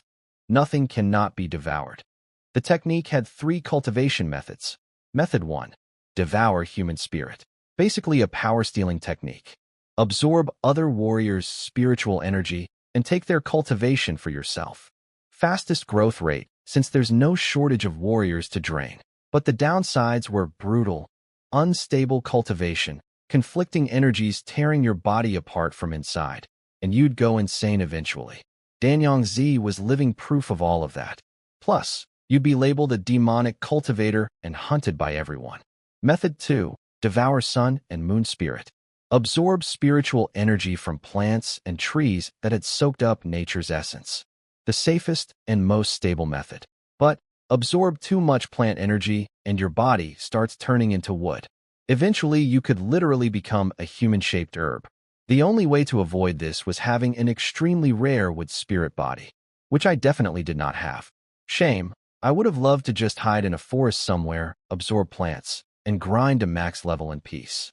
Method 3. Devour heaven and earth spirit. Absorb raw natural forces, water, earth, wind, lightning, spirit fire, yin-yang energy, everything. The highest growth potential of all 3. Each absorption tempers your body and solidifies your cultivation, so no unstable foundation problems. The catch? Natural forces are violent. One mistake during absorption and you get shredded from the inside. You need either an insanely strong body or a powerful protector to control the forces during the process. This technique really is overpowered. No wonder Danyang Z lost his mind over it. Method 1. Hard pass. Even with my system preventing unstable cultivation, going around sucking people dry would get me labeled as an evil demon. And I'm not a murderer. Method 2. I wish. But no wood spirit body means I'd slowly turn into a walking tree. Pass. Guess it's method 3 for me. The most dangerous one, naturally. But I had the tyrant body technique and beast fire strengthening my physical body. I could handle it. Besides, I wasn't planning to make this my main training method. I had the system for rapid growth. The spirit devouring art would just be a nice supplement on the side. No need to get greedy. That's literally what killed the last guy who owned this thing. The rest of the stuff in the storage ring was mostly herb encyclopedias and plant cultivation guides that Danyang Z had taken from Medicine King Valley. Normally, these would be incredibly valuable, but I'd already absorbed most of that knowledge from his memories. So, useless to me now. As for combat techniques, the old man didn't bring a single one. He'd spent his whole life focused on alchemy and weapon crafting and barely trained in martial arts. No wonder he lost to a valley master who was a whole star below him. And the most annoying part? The gaps in his memories were exactly in the martial arts and technique sections. Whatever fragments remained were just scattered bits and pieces, completely impossible to actually learn from. Be grateful. Be grateful, I told myself. Today's haul was already ridiculous. Getting greedy over scraps would just be ungrateful. Next, the spirit milk. That whole stone basin full of milky white liquid was basically liquid treasure. I could absorb it directly using the spirit-devouring art to boost my cultivation. But that would be incredibly stupid. Spirit milk is way too versatile to just chug for experience points. It can be used to supercharge pill recipes, like the Meridian Restoration pill that Sun Chong needed. It can heal injuries fast enough to save even martial master-level warriors.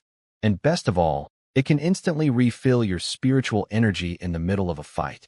One sip at the right moment could completely turn a battle around. So no, I wasn't going to waste this miracle juice on grinding levels. There must be a spiritual vein underground causing all this concentrated energy, I wondered. But even if there was, I didn't have time to dig for it. I pulled out jade bottles and started collecting every last drop. 26 bottles to empty the entire basin. And that half drop still hanging from the stalactite tip? I licked it clean. Zero waste policy in effect. That tiny half drop hit my tongue, and a burst of refreshing energy shot straight to my brain. My cultivation ticked up slightly, and my spiritual energy filled to the brim. Man, if I drank all of this, I could probably jump straight to martial master level. But nope, too valuable to waste like that. As I left the stone room, my enhanced soul power let me clearly feel the formation barrier this time. Good, with the barrier still active, this place would keep generating spirit milk. Future me would present me for not breaking anything. I continued down the passage in the other direction, the one that looked man-made. Sure enough, spiritual herbs started appearing along the walls. Some had clearly been nibbled on by monsters. Yellow essence grass, purple cloud flower, dogwood flower. All low-grade herbs, but there were a lot of them. Made sense. Where there's a spiritual vein, there's going to be spiritual plants. Then I stopped dead in my tracks. Is that a crimson face flower? My eyes went wide. A single plant with a brown stem covered in delicate patterns, topped by one gorgeous pink blossom. The petals shifted from soft pink at the center to vivid rose at the edges, gently swaying in the faint underground breeze, releasing this incredible fragrance. I only recognized it thanks to Danyang Z's memories. This thing was absurdly rare and valuable. The petals could be used to make two different legendary pills. First, the Eternal Youth Pill, a second-grade top-rank pill that literally stops aging. For any female warrior watching her looks fade, one of these pills was worth more than a divine weapon. Second, the Longevity Pill, a third-grade lower-rank pill that adds 5 whole years to your lifespan. For warriors running out of time or trying to break through to higher realms before death, 5 extra years was priceless. No wonder the three-tailed poison scorpion charged into frenzy ant territory. The mature flower's scent must have lured it in. 1, 2, 3, 7 petals total. I pulled out a jade box and carefully plucked each petal, one by one. But I left the roots and stem intact. The petals were where all the medicinal value was, and leaving the plant alive meant it would grow new petals eventually. Consider it a gift for whoever finds this place next. I'm generous like that. I swept through the rest of the passage, grabbed every herb I could find, and kept moving. About 20 minutes later, I finally reached the end of the tunnel. By the time I reached the cave exit, the sky was full of stars. I stood at the edge and looked down. Pure darkness. An endless black abyss. You're kidding me. The exit is on a cliff face? I'm not a martial king. I can't fly. How am I supposed to get up from here? Danyang Z had been a martial king who could literally fly through the air. He'd spotted this cave from above and just floated in. Me? I'm stuck on a ledge like a cat in a tree. Forget it. Sleep first. Figure it out in the morning. At least there were no monsters up here on the cliff. Silver lining. At dawn, I walked to the edge again. Now I could see. About 300 meters below was dense jungle. The cliff wall was steep, but there were little footholds every 10 meters or so, plus vines and branches sticking out. With my martial spirit level strength, I can handle this. Just gotta be careful. I jumped to the first foothold, grabbed the rock wall, and started climbing down. 10 minutes later, I was only 50 or 60 meters from the ground. Almost there. Just a bit more, and I can jump to that tree branch and SRE. A deafening shriek split the sky. A black dot in the distance grew larger fast. Massive white wings, a head shaped like a swallow, a white feather swallow eagle. Peak early second grade. The absolute king of the skies around here. And it was coming straight for me. I scrambled down the cliff as fast as I could, but this thing covered hundreds of meters in the blink of an eye. Staying on this cliff meant zero room to dodge. I'd be a sitting duck. Deep breath. I jumped. Wind screaming past my ears. I crashed onto a massive tree below. Made it by literally 1 second. The eagle arrived at my position right after I leaped. One moment of hesitation, and those talons would have had me. I dropped to the ground, but this bird was not giving up. It came swooping down through the trees, furious, claws extended, each one bigger than my entire body. I blocked with my sword, sparks flying everywhere, then used phantom step to dodge sideways. I weaved through the trees trying to use them as cover. The eagle just sliced the trees apart with its razor-sharp feathers like they were made of paper. Every hiding spot I found lasted about 2 seconds. Mystic pulse finger. I fired my strongest attack at its wing, and clang. It bounced off like I'd shot a BB gun at a tank. A couple feathers drifted down. That's it. I was getting cut up. Wounds appearing on my body one after another. I couldn't outrun it. Even phantom step wasn't fast enough. This isn't working. Wait. The teleportation talisman. The one I looted from the least second elder. Instant transport up to 1,000 meters away. No hesitation. Treasures are meant to be used. What good is a life-saving item if you're dead? Activate. Yellow light covered my body and I vanished. The eagle stared at the empty space where its prey had just been, completely confused. Its tiny bird brain couldn't process teleportation, so it did what any angry bird would do, went on a rampage and attacked every other monster in sight. Meanwhile, I opened my eyes in a completely new location. The dense forest was gone. Nothing but open sky around me. I looked down. I was standing on top of a 100-meter-tall giant tree, towering above the rest of the forest like a lighthouse. Where the heck am I? Then I heard it. Cheep cheep cheep. I looked down and saw a massive nest just below me. Inside were 3 baby birds, mouths wide open, crying for food. They were babies, the way a Great Dane is a puppy. Each one was half my size. Wait, those sparse white feathers. Those swallow-shaped heads. No. Is this the white feather swallow eagle's nest? Are you serious right now? Teleportation talisman? Who designed you? Of all the places within 1,000 meters, it sent me to the one spot guaranteed to make my situation worse. Did I use up all my luck yesterday? I started climbing down that tree immediately. SRE, that sound. That exact same sound. Mama Eagle was back, a dead monster clamped in her beak. She spotted me, the same prey that just escaped her, standing right next to her babies. She checked the nest, saw her chicks were fine, dropped the food for them, and then launched herself at me with maximum fury. I hit the ground running, phantom step at full blast, sprinting into the deep forest. But she was faster, way faster. Within seconds, she was right on top of me again. What did I do to deserve this? Why won't you leave me alone? I screamed at the sky. The eagle was right behind me, getting closer every second. I needed a plan or I was dead. Then, got it. I spotted a mountain wall up ahead and sprinted toward it at maximum phantom step speed, actually leaving afterimages behind me. That bought me a tiny gap. The eagle closed in just meters from the rock face, stretching its long neck out, that sharp beak aimed right at the back of my head. But my spiritual sense saw everything. I knew exactly when the attack was coming. Right before the beak hit me, I unleashed something new, a soul attack.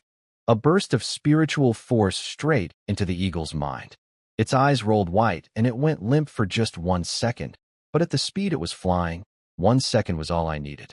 It slammed face first into the massive rock wall with a thunderous crash.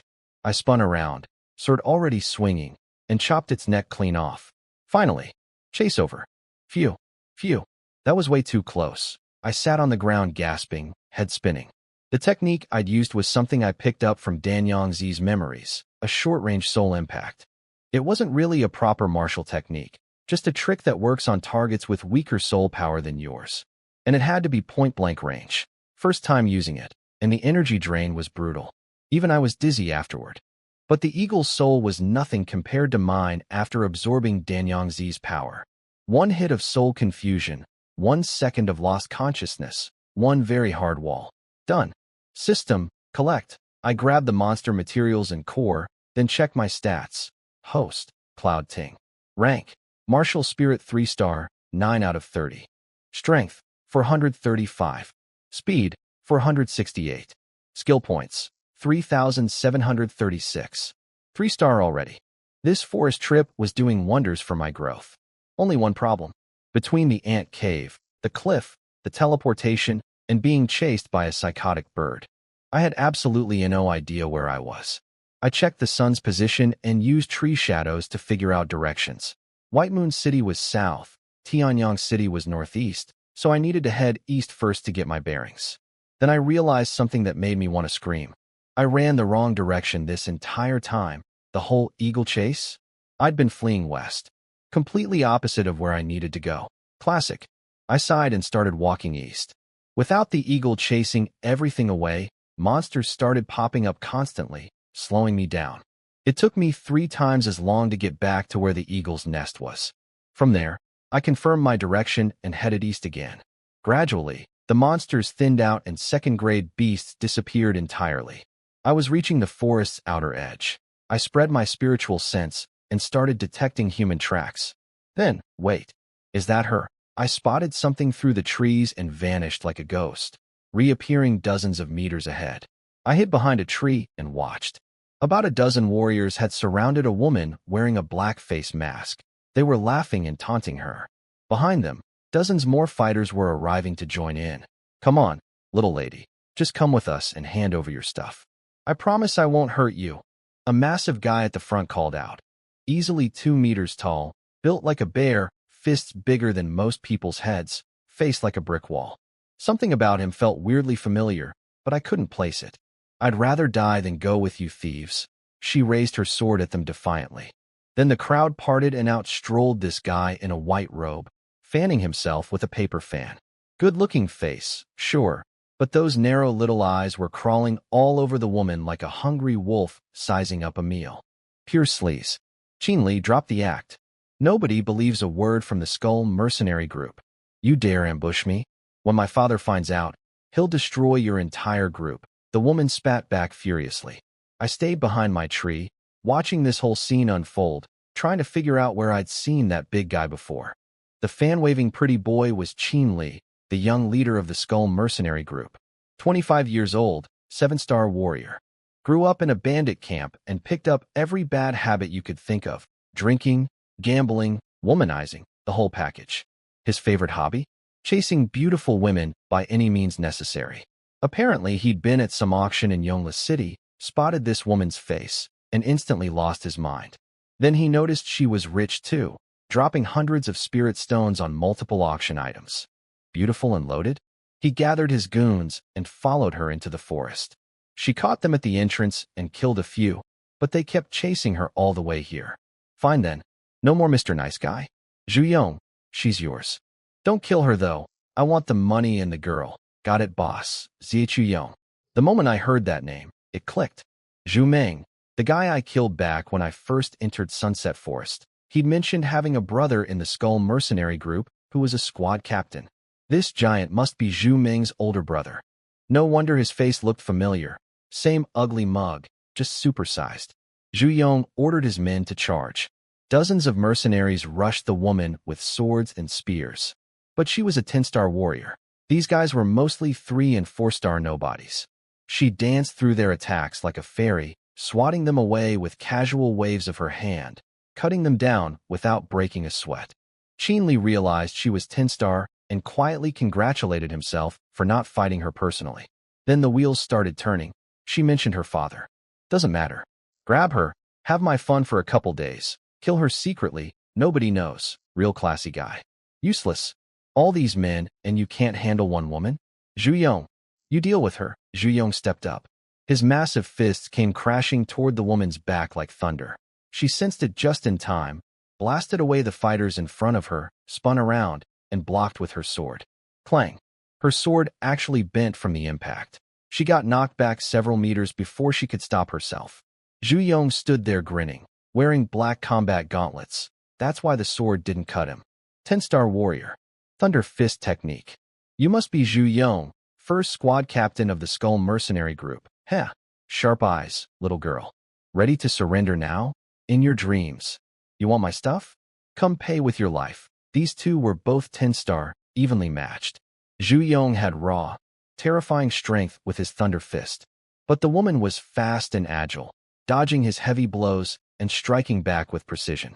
They went dozens of rounds without either gaining an advantage. Qin Li was getting impatient. His strongest fighter couldn't take down one woman. Then the sleazeball got a sneaky idea. He reached into his storage bag and pulled out a small bottle of powder. Beast capture powder, a special drug the Skull Mercenary Group used to catch monsters. One whiff and low-level beasts lose all their strength. Even late first-grade beasts with tough bodies slowed down significantly. The ingredients were rare, so they only had a few bottles, normally saved for capturing valuable monsters. But today, Qin Li was planning to use it on a person. I watched from behind my tree, grip tightening on my sword. The woman was completely focused on fighting and had no idea Qin Li was preparing his dirty trick. He pointed at his remaining 6-star fighters. You, and you. Get in there and help. Now she had Zhu Yong plus 4 more attackers coming from every direction. She was handling it, but barely. She locked her eyes on Qin Li. Take out the leader and the rest would crumble. Smart plan. But before she could move, attacks came from all sides, and she had to block. Ha! Surprise! Qin Li saw his opening and threw the beast powder at the whole group, not even caring that his own guys were right there too. The powder spread through the air. By the time the woman realized what happened, it was too late to hold her breath. Within seconds, all 6 fighters collapsed, including Zhu Yong and the 4 6-star warriors. Even 3 guys standing nearby caught a whiff and dropped. Everyone was lying on the ground like rag dolls. You? Despicable. Scum. The woman managed to gasp out. Huh? Despicable? Oh honey, you haven't seen Despicable yet. Just wait. I'm going to take very good care of you. Qin Li walked toward her with the most disgusting expression on his face, practically drooling. He reached down and slowly peeled off her face mask. My blood went cold. It was Chen Xiaoyu, the young lady of the Jinyuan escort agency, the woman who saved my life when I first arrived in this world, back when those bandits had me cornered. She'd only been a 7-star warrior back then. Somehow in just over a month, she'd reached 10-star. That's why I'd sensed something familiar with my spiritual sense and rushed over. She was my savior, the person I owed my life to. And this piece of garbage was standing over her talking about, playing with her for a few days. I'd been watching from the shadows, waiting. I figured a 10-star warrior could handle a bunch of low-level thugs, or at least escape. I never expected her to get drugged like this. The moment I saw what was happening, I passed the death sentence on every single one of them. Qin Li pulled out a small white bottle, the antidote for the beast powder, and was about to give it to Zhu Yong and the others. He never got the chance. A black shadow, me, shot forward like lightning and appeared behind him before anyone could react. Wham! One kick sent Qin Li flying face first into the dirt. The antidote bottle was already in my hand. He groaned and struggled to get up, rubbing his backside. When he finally looked up and saw me standing there with the most contemptuous look on my face, he went red with rage. Who are you? How dare you sneak attack me? Who I am doesn't matter. Dead men don't need to know. Ha ha ha. Big talk. You think you can back that up? Take a look in a mirror before you. You'll find out soon enough if it's just talk. I moved. With martial spirit level power, though I only used 10-star strength to keep a low profile, these mid and low-rank mercenaries were nothing. I tore through them like paper. Without Zhu Yong able to fight, there wasn't a single person on this battlefield who could last one move against me. Qin Li saw how strong I was and immediately pulled out a signal flare, shooting it into the sky. Red fireworks bloomed overhead. Just you wait, kid. Backup is coming. I didn't care. I walked over to Zhu Yong and the 4 others lying paralyzed on the ground, raised 2 fingers, mystic pulse finger, and put a hole through each of their heads. 5 shots, 5 kills. Zhu Yong probably never imagined that helping his young boss kidnap one woman, something they'd done plenty of times before, would be the thing that finally got him killed. Don't kill me. Please. My dad is the leader of the Skull mercenary group. He's nearby. If you kill me, he'll never let you go. Qin Li was on his knees, shaking like a leaf. 5 minutes. That's all it took me to wipe out his entire squad. Every last one of them was dead except for this pathetic worm groveling at my feet. His daddy threat? Didn't care. If the Skull mercenary group showed up, that's just more attribute points for me. I kicked both his legs. Snap, snap. Left him screaming on the ground. Then I quietly collected all the attribute orbs, grabbed the antidote bottle, and walked over to Qin Xiaoyu. Here, take this. I popped the antidote right into her mouth. Then I went around back and snagged Zhu Yong's storage bag. Can't waste good loot. She stared at me for a few seconds, completely confused. She had no idea who I was. She'd been convinced this was the end for her, and then some random guy shows up and saves everything. She sat down cross-legged and used the antidote to push the drug out of her system. 3 minutes later, she was back on her feet. I am Qin Xiaoyu. Thank you so much for saving my life. May I know your name? She didn't recognize me at all. Fair enough. When she saved me over a month ago, I was just some powerless nobody in the dark. She never got a good look at my face. I felt a tiny sting of disappointment, but got over it quick. And I definitely wasn't going to mention the past. Explaining how I went from 0 cultivation to this level in barely a month would raise way too many questions. I'm Cloud Ting. No need for thanks, Miss Chen. I just saw something wrong and stepped in. These Skull mercenary people are scum. I only did what anyone should do, then I'll call you Brother Cloud. Today, without you, I would have. I can never repay this debt. Please accept my bow. She gave me this deeply respectful bow. I accidentally snorted. Puffed. I quickly covered my mouth. Sorry. I just remembered a joke from my hometown. Oh? Do tell, Brother Cloud. Haha. Well, where I'm from, when a girl is saved by a man, if the guy is ugly, she says, I'll repay you by being your ox or horse in the next life. But if the guy is handsome, what does she say if he's handsome? She walked right into it. She says, this humble maiden has no way to repay you, except to offer herself in marriage. Qin Xiaoyu's face turned red as a tomato. She spun around so fast I thought she'd get whiplash. Okay, maybe that joke doesn't work as well in a world without internet. These women are way more easily embarrassed. My bad. Ha ha. Just kidding. Anyway, Miss Chen, what do you want to do with Qin Li? HMPH. This animal. I'm killing him right now. Who knows how many other women he's done this to. Consider it a public service. She grabbed her sword and marched toward him. Please spare me. Grandma, please. Just pretend I'm a fart and let me go. I'll never do it again. Please. Qin Li was putting on the performance of his life. If his legs weren't broken, he'd be hugging her ankles and sobbing. Spare you? If Brother Cloud hadn't saved me, would you have spared me? Do I look like a 3-year-old? Your Skull mercenary group has done enough evil. Today I deliver justice. One thrust. Straight through his chest. Done. Qin Li stared at the blood pouring from his chest in complete disbelief. He'd always gotten away with everything because people feared his father. Not today. And honestly, I didn't care about his background either. I had no family or friends here to threaten. If someone stronger came along, worst case I'd just run. The Skull mercenary group wasn't even worth worrying about. Brother Cloud, we need to go? Qin Li sent that signal flare. His father could be here any minute, and he's a martial spirit level expert. Good idea. Grab Qin Li's storage bag and let's move. I didn't want to reveal my full strength in front of her, so leaving seemed smart. We turned to run, and who dares touch my Skull mercenary group? Not even 100 meters away. Already here. Then a grief-stricken howl. My son. Who did this? Who? Yep. Daddy Qin Ing had arrived with reinforcements. That was fast. Run, Miss Chen. Head to Yongle City and find somewhere safe to hide. I'll lead them away and meet up with you later. And oh, Brother Cloud, I can't just leave you. You saved me. Let me be the decoy. You escape. Miss Chun, trust me. I can shake them off. I value my own life, believe me. But with you here, I can't go all out. Just go. You're slowing me down. I stood there watching Chun Xiaoyu disappear into the forest like a butterfly fluttering through the trees. Once she was completely out of sight, a cold smile crept across my face. Skull Mercenary Group? Heh, I haven't even gotten around to settling MY score with you people yet. And you come knocking on MY door, see? I hadn't forgotten about Zhu Meng and his buddies who tried to rob me when I first entered the forest. Now I'd killed Zhu Meng, his brother Zhu Yong, and their precious young master. Might as well finish the job. I turned around and walked toward them. Yeah, toward the angry mob. On purpose. The Skull Mercenary Group's base was right outside Yongla City, next to the forest. Their leader Qin had rushed over the moment someone reported seeing his son's signal flare. This kind of thing happened all the time.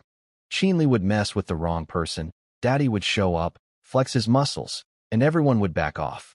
Not today. They were following our tracks when they saw me casually strolling in their direction. Bold move? Maybe. Smart move? Definitely. Boy, did you kill my son? Qin snarled. Yep. And not just him. Zhu Meng, Zhu Yong too. All me. Your group robs and murders people for a living. You should have expected this day would come. You. I will tear you apart. He launched at me with incredible speed, eagle claw hands going straight for my throat. His signature move, eagle claw technique. Pretty fast, actually. Him. He dodged, he grabbed air, shocked. I bent backward like I was doing limbo. His claws scraped right past the tip of my nose. He lunged again. I tapped my toes and phantom stepped away. Who are you? How does someone so young have this kind of power? After failing to land a single hit, he figured out I was at least martial spirit level. And not a weak one either. Who I am doesn't matter. And you won't need to know. Arrogant brat. He pulled out a 9-ring saber, and it was a low-grade spirit weapon. That was actually a decent piece of equipment. The power boost from a spirit-grade weapon was no joke. I drew my magic sword to match him. His attacks got way stronger with that saber, but I still outclassed him in speed, strength, body, and I could read his every move with my spiritual sense. His saber technique was honestly pretty sloppy. He was just relying on the weapon's raw power to try and overwhelm me. He swung and hacked for ages without landing a single hit. Meanwhile, he was getting exhausted. I spotted an opening, blocked his saber with my sword, twisted my wrist, and stabbed him in the side. He grabbed his wound and stumbled backward, fumbling for a healing pill. Everyone attack. He ordered his men to charge me while he started slinking toward the back. Running away, huh? Called it. Heh. Already planned for that. Formation, activate. I formed the hand seals and white light flashed. Suddenly a wall of thick fog covered everything within 100 meters. This was the star compass, Dan Yongzi's formation disc that I'd picked up from his stone room. I'd set it up in this spot before the fight even started. If the enemy was stronger than me, I could use the formation to fight them. If I was stronger, like now, I could just trap them all inside. I only activated the second-level trapping formation, and it was enough to catch every single one of them. Qin was stumbling around in the fog like a headless fly, running in what he thought was a straight line, only to end up right back where he started. He had absolutely zero knowledge of formations. Trying to brute force his way out was like punching the ocean. I stood outside the formation watching this comedy show and decided to test the attack function. I formed another hand seal. The fog started churning violently, and phantom beasts began materializing out of the mist, snarling, clawing, lunging at Qin from every direction. He swung his saber wildly, cutting them down one after another. But every beast he killed just dissolved and reformed from the fog a few seconds later. Fresh ones kept coming endlessly. It was like fighting an infinite respawn. He could swing that fancy saber until his arms fell off, and it wouldn't make a single difference. I leaned against a tree outside the formation, arms crossed, watching him exhaust himself. This formation disc is amazing. Best inheritance item ever. Qin was getting torn apart inside the formation. Cuts everywhere, breathing hard, his swings getting weaker by the minute. I'd seen enough. The attack formation worked beautifully. Only problem? It burned through spirit stones like crazy. That short little demonstration cost me 100 spirit stones. If I used the third-level formation, I'd go bankrupt. Rich people problems, I guess. I shut off the attack formation. The phantom beasts vanished. Qining thought he could finally catch his breath. Nope. I flickered behind him and drove a mystic pulse finger straight through his back and out his chest. He didn't even see it coming. One mouthful of blood, and he was face down in the dirt. Those who kill will be killed. That's just how it goes. I cleaned up the remaining few dozen mercenaries trapped in the formation. Easy work. By the time the fog cleared, there were nothing but corpses on the ground. And I was already long gone. Half an hour later, night had fully fallen. I was perched on a boulder on a hilltop, dressed head to toe in black, staring down at the Skull Mercenary Group's main base. Their headquarters was right outside Yongle City, built into the mountainside. Tonight, I was cleaning house, every last one of them, and collecting a mountain of experience points while I was at it. The front gate had 2 guards and some dim lanterns. Patrols moved through the shadows on the mountain paths. Think the boss will be back soon? Wonder who the young master pissed off this time. Heh, must be nice being born into the right family. I couldn't find another way up the mountain, so front door it is. Crack, crack. 2 broken necks before either guard knew I existed. In the darkness, Phantom Step was basically an invisibility cloak. I slipped through the gate like a shadow. My spiritual sense mapped out every hidden lookout, every patrol route. I pulled out a small dagger and started working. One sentry after another, silently eliminated. I was basically a horror movie villain at this point. I found the sleeping quarters. Most of the mercenaries were in the main hall drinking and eating. Only a handful were asleep in their rooms. They never woke up. 9 rooms. 9 silent kills. Then on room number 9, someone stumbled out of their room needing to use the bathroom. As he passed through the sleeping area, his nose caught something. Blood. Just the faintest whiff, but these were hardened killers who lived and breathed violence. Their noses were trained for this. His face went dark. He sprinted for the exit, screaming in alarm. Seconds later, the warning bell erupted across the entire mountain like thunder. Within moments, the sleeping area was packed with armed mercenaries pouring in from every direction. Hundreds of them, weapons drawn, murder in their eyes. A plain-looking man stepped forward from the crowd, Vice Leader Zhao Yao, the second in command. 1-star martial spirit. Behind him stood 3rd Captain Qi Bing, an 8-star warrior. These 2 were the strongest people left on the mountain. Search everything, Zhao Yao ordered. No point hiding anymore. I pushed open the door and walked out casually. Who are you? You dare come to the Skull Mercenary Group and commit murder? You must have a death wish. Zhao Yao relaxed when he saw it was just some young guy. He'd been worried it was some powerful elder coming for revenge. A kid? Nothing to stress over. Guess I still need more practice. I muttered to myself, not answering his question, just disappointed that my stealth assassination run got busted after only 9 rooms. Amateur hour. I put away my dagger and pulled out the 9-ring saber I'd taken from Qining. Then I looked around at the crowd of mercenaries with the coldest eyes I could manage, and charged in like a wolf among sheep. That's our leader's weapon. How do you have it? Zhao Yao's voice cracked. Every warrior knows. If someone else is holding your weapon, you're probably already dead. I cut the nearest mercenary clean in half at the waist, looked back over my shoulder, and said, "How do you think I got it? I killed him and took it." Impossible.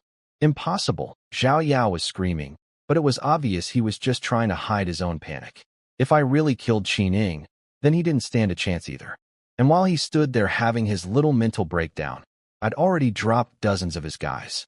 3rd Captain Qi Bing, 2 swings. That's all he was worth. Zhao Yao knew he couldn't run. Not yet anyway. His only play was to drown me in bodies and hope I'd get tired. 200 mercenaries still left on the mountain. All at once, maybe they'd have a shot? Charge. Everyone charge. Anyone who takes 1 step back, I'll kill you myself. He was screaming so hard his veins were popping. Everyone's faces went white. They'd just watched me butcher their friends like it was nothing. Half of them were already thinking about running. Then Zhao Yao proved he was serious. He appeared behind one guy who was sneaking backward and stabbed him through the heart from behind. See that? That's what happens to cowards. Now move. With death in front of them and behind them, they charged. Here's the thing though. Against any other 3-star martial spirit, 200 fighters might actually work. Tire them out through sheer numbers. Solid strategy. Too bad for them. I had the tyrant body technique giving me basically unlimited stamina. And my system was absorbing attribute orbs from every kill in real time. I was literally getting stronger the more people I fought. I charged into the crowd with my spirit-grade saber, cutting through weapons and bodies like paper. Their swords and spears bounced off my skin, leaving barely a scratch. Meanwhile, one swing from me split people clean in half. Zhao Yao watched from the back and started edging toward the exit. As long as the mountain stands, there's always firewood, he muttered, turning to run. My spiritual sense had been locked on him the entire time. Running? Not happening. I stomped the ground hard, sending a shockwave of spiritual energy that blasted everyone around me into the air. A broken sword bounced up from the ground. I smacked it with the flat of my saber and sent it rocketing straight at Zhao Yao like a missile. He felt the danger coming, spun around, and blocked with his short sword. The impact knocked him back 2 steps, and by then, I was already in his face using Phantom Step. One massive overhead slashed straight at his head. He threw up his short sword to block, but it barely lasted a second. My saber tore open a huge gash across his chest. Blood sprayed everywhere. In pure panic, he grabbed a nearby mercenary and threw the poor guy at me as a human shield. I just kicked the flying body right back at him. Thud! The guy slammed into Zhao Yao like a cannonball, and they both went tumbling through the dirt. Please spare me. Mercy. I beg you. The saber came down before he finished the sentence. After that, the remaining mercenaries completely broke. No more fighting spirit, no more courage. Just pure animal terror. They scattered in every direction, some tripping over themselves, crawling on all fours, scrambling away like their lives depended on it, which they did. System, collect attribute points. I picked up the saber and kept going. Within minutes, the entire mountaintop smelled like iron. Bodies in the rooms, in the hallways, everywhere. I checked my stats. Host, Cloud Ting. Rank, Martial Spirit 3-star, 26 to 30. Strength, 511. Speed, 534. Skill points, 4,983. A few more Martial Spirit level kills, and I'll break through to 4-star. I swept through the entire base like a swarm of locusts. Zhao Yao's storage bag, Qi Bing's storage bag, every dropped weapon, every piece of equipment with any value. All of it went into my storage ring. Last stop, the treasury. Most of the real wealth had been on Qin Ying's body, which I'd already looted. But the vault still had 2 whole crates of spirit stones, plus over a dozen crates of low-grade herbs and monster materials. I took everything, even the gold and silver jewelry that was basically useless to me as a cultivator. Hey, money is money. One final sweep to make sure I didn't miss anything, and then I vanished into the night. The Skull Mercenary Group was officially erased from existence. Yongle City was bustling and lively, people everywhere. I walked through the crowded streets looking like a mess. After a full day of fighting, my clothes had been soaked in other people's blood. I'd changed into clean ones outside the city, but the smell of iron was still stuck in my nose. First priority, find an inn, take a bath, and eat something that wasn't monster meat. I spotted a fancy-looking place called the Lucky Fortune Inn. Looked nice enough. Welcome, sir. Staying or just dining? Best room you've got. Hot bath. Full table of food. Right away, sir. That bath was heavenly. I sank into the hot water and felt every aching muscle in my body just melt. After a full day of massacring an entire mercenary group, a man deserves a soak. By the time I got out, the food was already set up. The service here was leagues beyond anything in White Moon City. I actually felt like a VIP for once. How far is it from here to Tianyang City? I asked the waiter between mouthfuls. Are you going to the Genius Tournament too, sir? How'd you guess? Lots of young warriors have been passing through lately on their way there. Someone your age traveling alone. Definitely a contestant. He told me it was 3 to 4 days east to Yuling City by the normal road, or 2 days through the forest. I asked about a map, but the waiter just laughed. I'm a waiter, sir, not a cartographer. But the treasure pavilion in town should have one.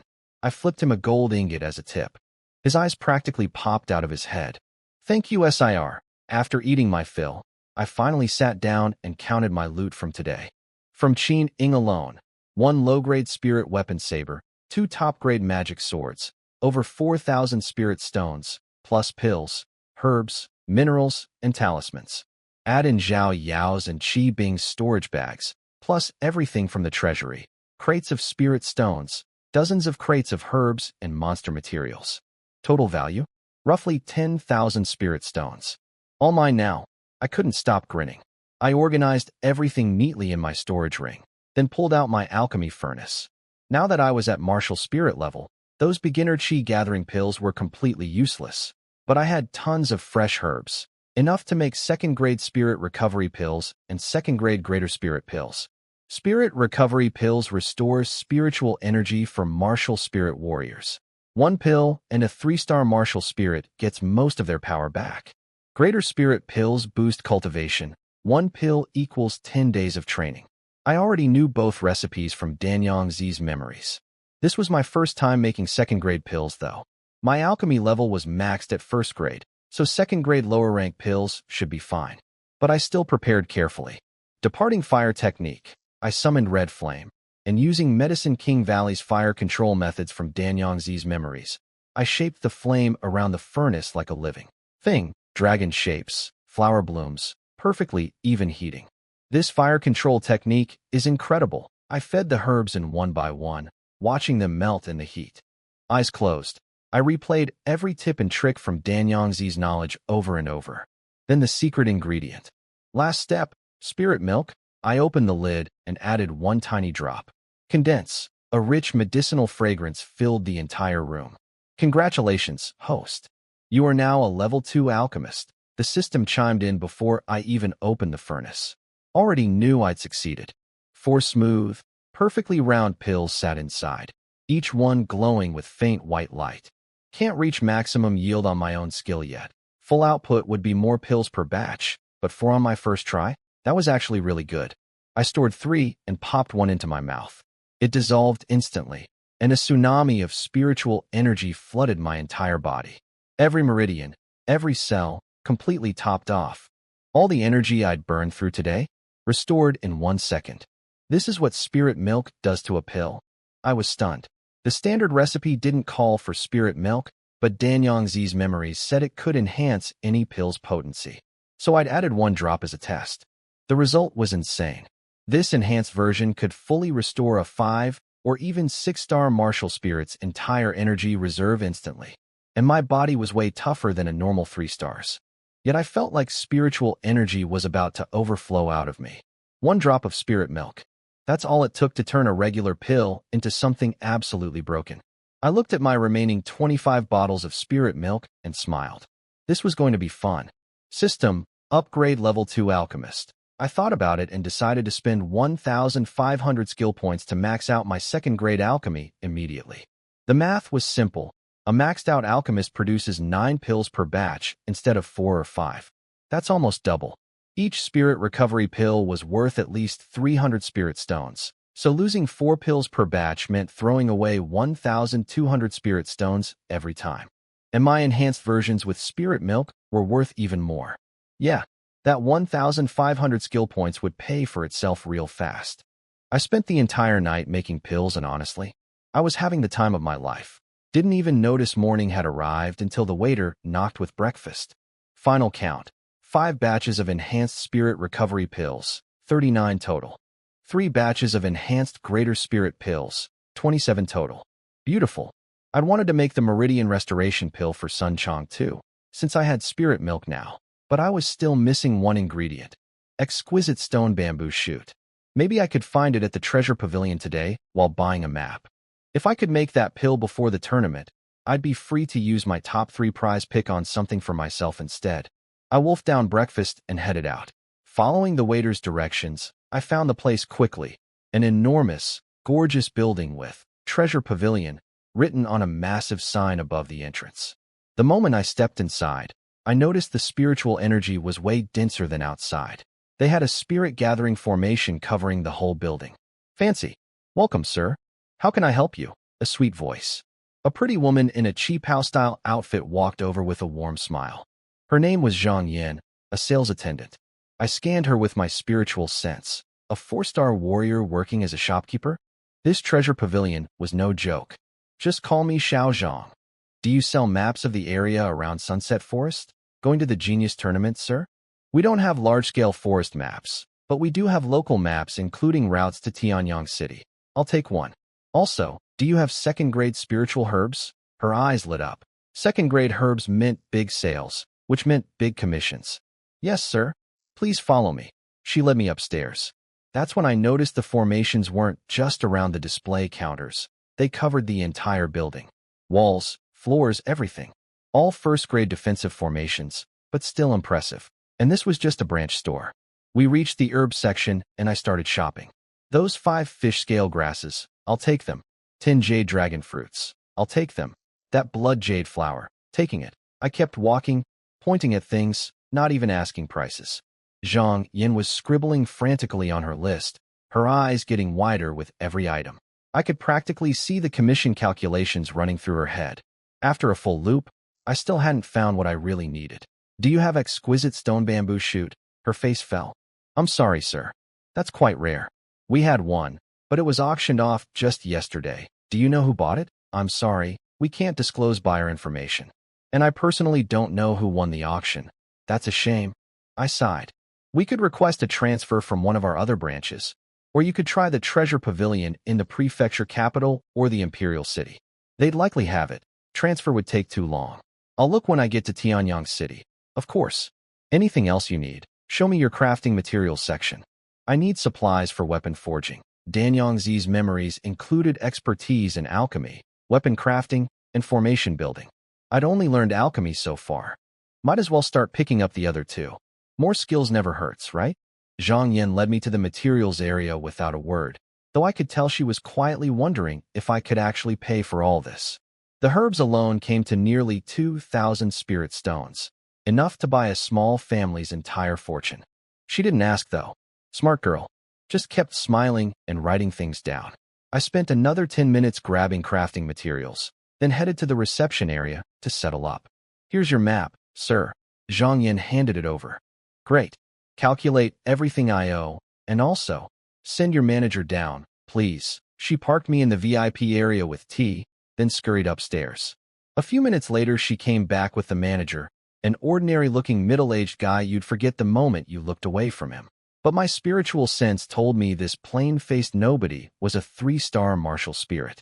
This treasure pavilion was seriously stacked. What distinguished young master honors our humble shop today? Ha ha. He bowed with a big smile, eyeing me up and down, trying to figure out my background. All he could read was that I was a young 10-star warrior, because that's exactly what I let him see. I'm Cloud Ting. You must be the manager, Looted Sai, at your service. What can I do for you? I pulled out a storage bag and handed it over. You buy pills and materials, right? Price everything in here and subtract what I owe for my purchases. He sent his spiritual sense into the bag, and his eyes went wide. 100 cubic meters crammed full of monster materials, frenzy ant parts, 3-tailed scorpion pieces, pills, low-grade weapons, talismans.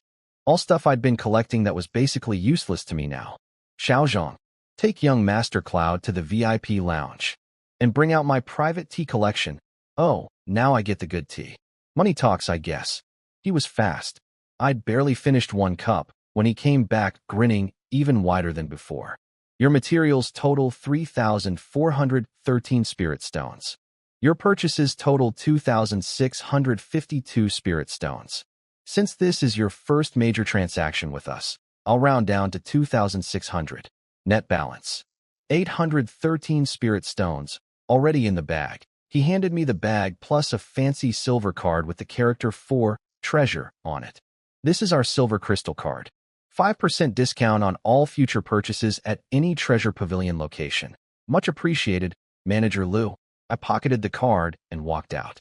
With the map in hand, I could finally continue through Sunset Forest toward Tianyang City. But I'd barely left the pavilion when I noticed something. 2 people were following me. At first, they'd stayed far enough back to be outside my spiritual sense range, so I didn't catch them right away. But as we got closer to the forest entrance, they got sloppy, didn't even bother hiding anymore. Showed too much money in public.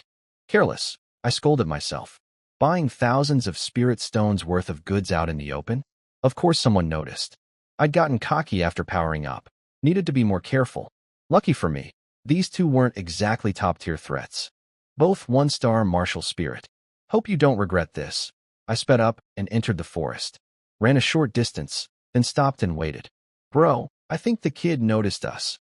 Come on, let's see what he's up to. 2 guys in gray robes appeared. One with a massive axe, the other with a long saber. both grinning like I was a sheep waiting to be slaughtered. Gentlemen, you've been following me for a while. What do you want? Kid, not bad that you spotted us. You've got some skills, said the big one with the axe. Hey, we're a little short on cash lately. You look well dressed. How about you lend us some spirit stones? Oh, you need to borrow something? Sure, no problem. But I'd like to borrow something from you too as well. Huh? Bro, this is hilarious. Nobody's ever tried to borrow from US before. What could you possibly want? Your heads. Dead silence. What? Kid, do you have any idea who we are? We're the Luo brothers. Everyone around here knows our name. And you dare play games with US? Bro, let me chop this punk in half. The saber guy lost it and charged straight at me, blade raised high. I just stood there with my arms crossed, waiting for him to get close enough. This was going to take about 3 seconds. I dodged the saber guy's attack with phantom step like it was nothing. Fast little kid. But you're just a 10-star warrior. Kneel down, hand over everything, and maybe we'll let you live. You think I'm stupid? You want me to kneel so you can chop my head off while I'm down? Please. I've seen this trick before. These idiots thought they were the wolves, and I was the sheep. Reality check. I was a wolf wearing a sheep costume. I pulled out my spirit-grade saber and charged at the younger brother, deliberately using only 10-star power and my weakest technique, the basic mad blade slash. The whole point was to look weak. When I fight, I leave no survivors, so nobody can report my real strength. He's got a spirit weapon too? What a fat sheep. Ha ha ha. After today, all of this is OURS. The younger brother was already dreaming about spending my money. He lazily raised his saber to block and reached his other hand toward my neck. But the older brother saw through it. Little brother, watch out. Too late. My slash was a feint. The moment the younger brother dropped his guard, I exploded with 3-star martial spirit power and slammed my palm into his chest. He flew backward like a ragdoll, crashed through several trees, rolled across the ground, and coughed up blood. Done. You were hiding your strength. The older brother's face went white. He gripped his axe with trembling hands. Your turn. Phantom step. After images trailing behind me, and I was in his face before he could blink. One massive overhead slash with the tyrant body's power behind it. His axe? Just an upper-grade common weapon. It snapped in half like a twig. My blade continued straight down through him from head to, well, all the way down. The cut was so fast and clean he didn't even die immediately. He managed one word before his body split in two and fell apart. A lion uses full strength even to catch a rabbit. Basic stuff. I shook my head at his corpse, then finished off the younger brother too. System, collect, host, Cloud Ting. Rank, Martial Spirit 4-star, 3/40. Strength, 566. Speed, 593. Skill points, 4,037. 4-star. These two pushed me right over the edge. I grabbed their storage bags, burned the bodies with red flame, and kept moving. Soon I passed yesterday's battle site, where I'd saved Chen Xiaoyu. The corpses were completely gone. Some monster had made a meal of them. Only scraps of clothing remained. I pulled out my new map and was figuring out my route when my spiritual sense picked up a familiar presence. Chen Xiaoyu. She was fighting a 4-armed demon ape, mid-first grade peak level. Nothing she couldn't handle. Sure enough, she killed it in minutes and started skillfully butchering the corpse for materials. Professional work. Nice moves. The Jinyuan escort agency trained you well, I called out casually. Who? She spun around with her sword raised, nearly jumped out of her skin. Then she saw my face. Brother Cloud, you're alive. Thank goodness. I was just about to go looking for you. Ha ha. I'm blessed with incredible luck. Takes more than a mercenary group to kill me. Then let's go before the skull mercenary people catch up. Relax. I already wiped them out. The whole group. Last night. Ha ha ha. Brother Cloud, you're so funny. Come on. Let's hurry. She grabbed my arm and started dragging me forward. I tell the truth and nobody believes me. I muttered as she pulled me along. We walked for a good while before I noticed we were heading the same direction. Miss Chen, are you going to the Genius Tournament too? Yes. And with your strength, you must be going too, right? Yep. Someone asked me to represent their city. Her face fell a little. Well, there goes my chance at winning. You're way too strong. I definitely can't beat you. Hey, believe in yourself. You're already amazing. Oh, and here. Take these. I pulled out 3 jade bottles containing body tempering pills, cultivation restoration pills, and spirit rush pills. These were basically useless to me now, but for a 10-star warrior trying to break through? Game-changing. She opened each bottle, and her eyes went wide. Body tempering? Cultivation restoration? Spirit rush pills? Brother Cloud, these are way too expensive. I can't accept. She tried pushing them back. One spirit rush pill alone cost around 200 spirit stones.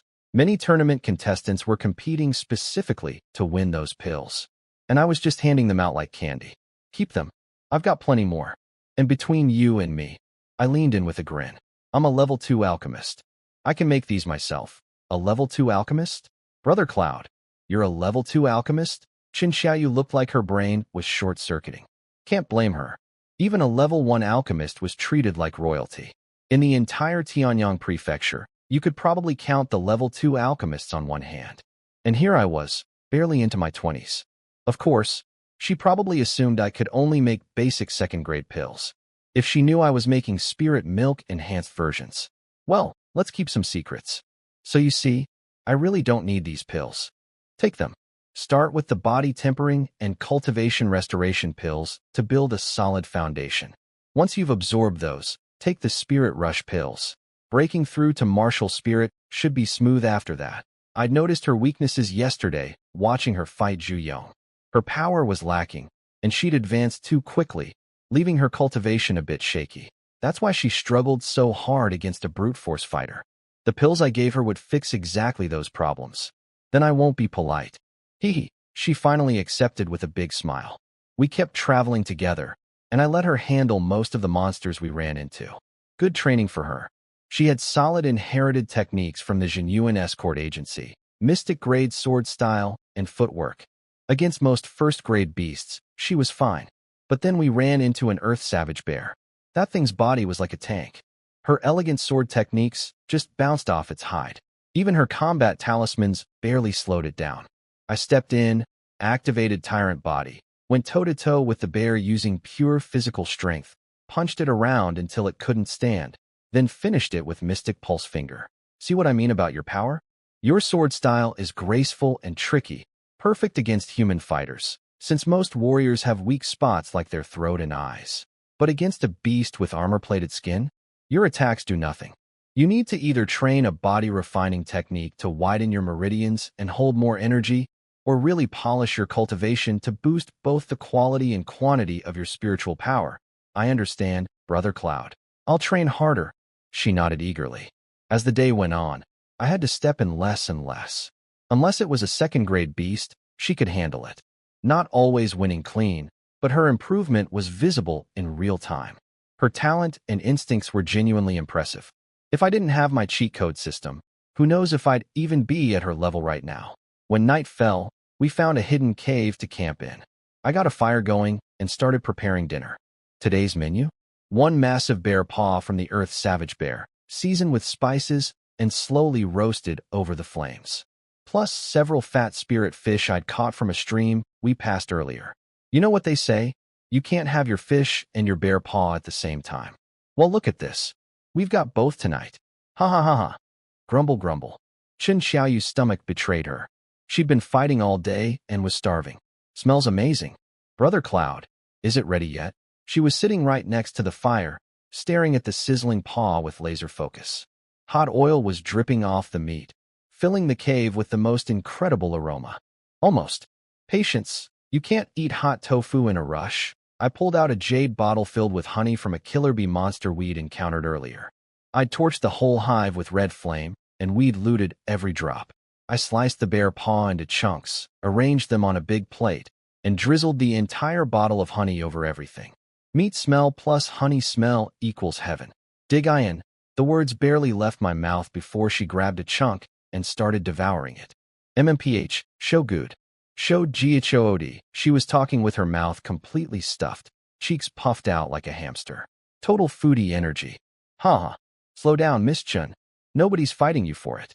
I can always roast more. I grabbed a piece myself, and wow. Golden crispy outside, tender juicy inside, honey caramelizing on the surface. No wonder bears on Earth became endangered species. This is incredible, but here's the surprising thing.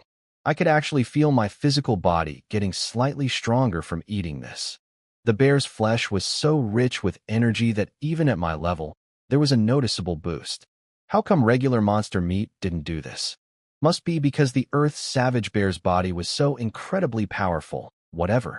Eat now, think later. With my enhanced body and higher cultivation, I ate most of the bear paw and several fish before my stomach was even slightly full. Chun Xiaoyu managed 2 chunks and 1 fish before she was completely stuffed. She immediately sat down cross-legged to cultivate and burn off all that energy. Monster meat was great for strengthening a warrior's body.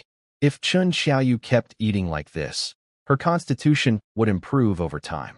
She was deep in meditation, so I didn't bother her. Just quietly polished off all the remaining bear paw and fish by myself. Burp, I stretched and stood up. She wasn't waking up anytime soon, so perfect time to learn something new. I walked to the cave entrance, pulled out a pile of low-grade crafting materials from my storage ring, and sat down cross-legged. Tonight's project, formation building. I dove into Dan Yongzi's memories, replaying every formation-related scene like a movie marathon. First came material selection. Every type of metal and stone had different properties and reactions when combined. Then came the critical part, carving formation runes. Runes are what connect a formation to the natural energy of heaven and earth. They channel and shape that power into something usable. Each line has to be perfect. One tiny mistake, and the whole thing falls apart. Finally, after the runes are carved, you inject spiritual energy to link everything together and bring the formation to life. I watched these memories several times over, spending nearly an hour digesting everything. Each replay gave me deeper understanding. Time to try it for real. I grabbed some mithril, refined it slightly with red flame, and started carving my first rune. Hands steady, spiritual energy flowing. First rune, perfect. Second rune. I paused for just a fraction of a second. My energy wavered, and the natural forces instantly destroyed the rune. Gone. Okay, don't stop. Got it. Second attempt. I grabbed fresh mithril and carved all 10 runes in one continuous flow without stopping. Phew. Even just 10 simple runes took serious concentration. But the hard part was done. The final step, injecting spiritual energy, was straightforward. One burst, and the formation lit up. I just made a cleaning formation, the most basic one there is. I tested it on myself, activated it, and watched as every speck of dust vanished from my clothes and shoes instantly. Congratulations, host. You are now a level 1 formation master. The system showed 1% mastery. Total beginner. System, use skill points. 300 points and boom. Maxed out at 100%.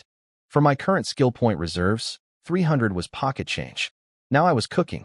I grabbed a piece of refined iron and started carving a concealment formation.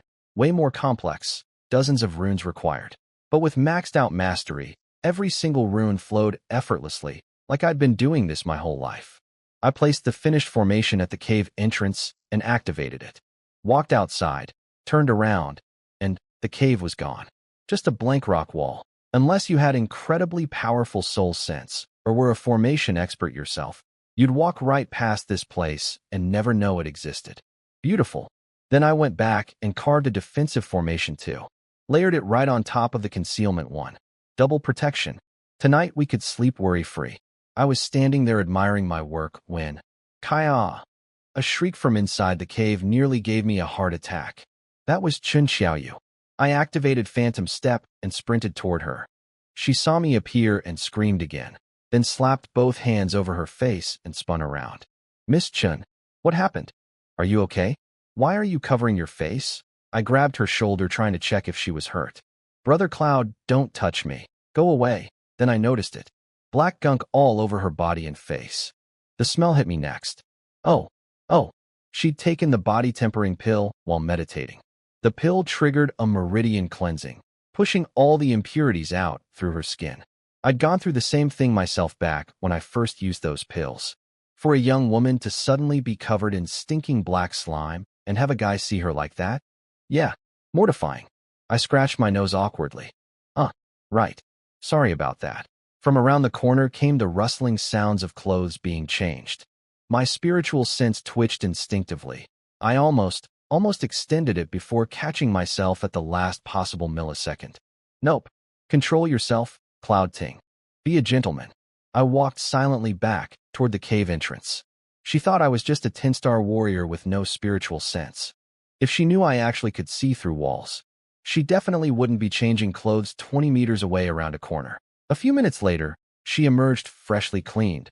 She'd used a water talisman to wash up and changed into new clothes. Her face was still slightly pink from embarrassment. I pretended absolutely nothing had happened. Some things are better left unacknowledged. I gotta say, the body tempering pills I made were really effective. Chen Xiaoyu's skin became smoother, all her old scars vanished, and her strength noticeably increased. Quality craftsmanship, if I do say so myself. She peeked around the corner first to check where I was, saw me standing at the cave entrance with my back turned, and finally gathered the courage to come out. Brother Cloud, I'm done. You can turn around now. I turned, and my brain stopped working. Her hair was still wet, water droplets clinging like tiny jewels. After the meridian cleansing, her already pretty skin had become impossibly smooth and radiant, like polished jade. Her face had this soft pink glow, like fresh peach blossoms. I just stood there staring, completely frozen, like someone hit the pause button on my brain. Brother Cloud? Nothing. Brother Cloud. Huh? What? Yes. I'm here. Totally normal. Just appreciating the scenery. The cave scenery. Very nice cave. Smooth recovery there, Cloud Ting. Real smooth. Thankfully, she didn't read too much into it. I quickly changed the subject to the pill effects, explained the cleansing process so she wouldn't freak out next time, and then stood guard while she took the cultivation restoration pill. 2 days later, we were standing outside the gates of Tianyang City. And wow, this place made White Moon City look like a village. The walls were dozens of meters high, built from massive green stone blocks. Tianyang was carved above the gate in bold, powerful characters. Soldiers with long spears patrolled the walls, flags snapping in the wind. Inside, I could see towers and buildings stretching as far as the eye could see. Streets crisscrossing everywhere, crowds flowing like rivers, merchants shouting, people laughing. Beyond the city, mountains rolled across the horizon, and a crystal-clear river wrapped around the walls like a silver ribbon. This was a prefecture capital, a real city. We finally made it. Let's go, Brother Cloud. Qin Xiaoyu tugged my sleeve excitedly. We followed a merchant caravan through the gate, and immediately got stopped by the guards. Entry fee, 1 spirit stone per person. Valid for 10 days. 1 spirit stone just to walk through a door? Before I could complain, Qin Xiaoyu had already handed over 2 stones. Here are your entry tokens. After 10 days, pay again to stay. If you're caught without a valid token, best case, you pay a fine. Worst case, you're executed on the spot. Understood? Understood. Qin Xiaoyu smiled sweetly. This is literally highway robbery, I muttered as we walked in. With this foot traffic, they're collecting thousands of spirit stones per day just in entry fees.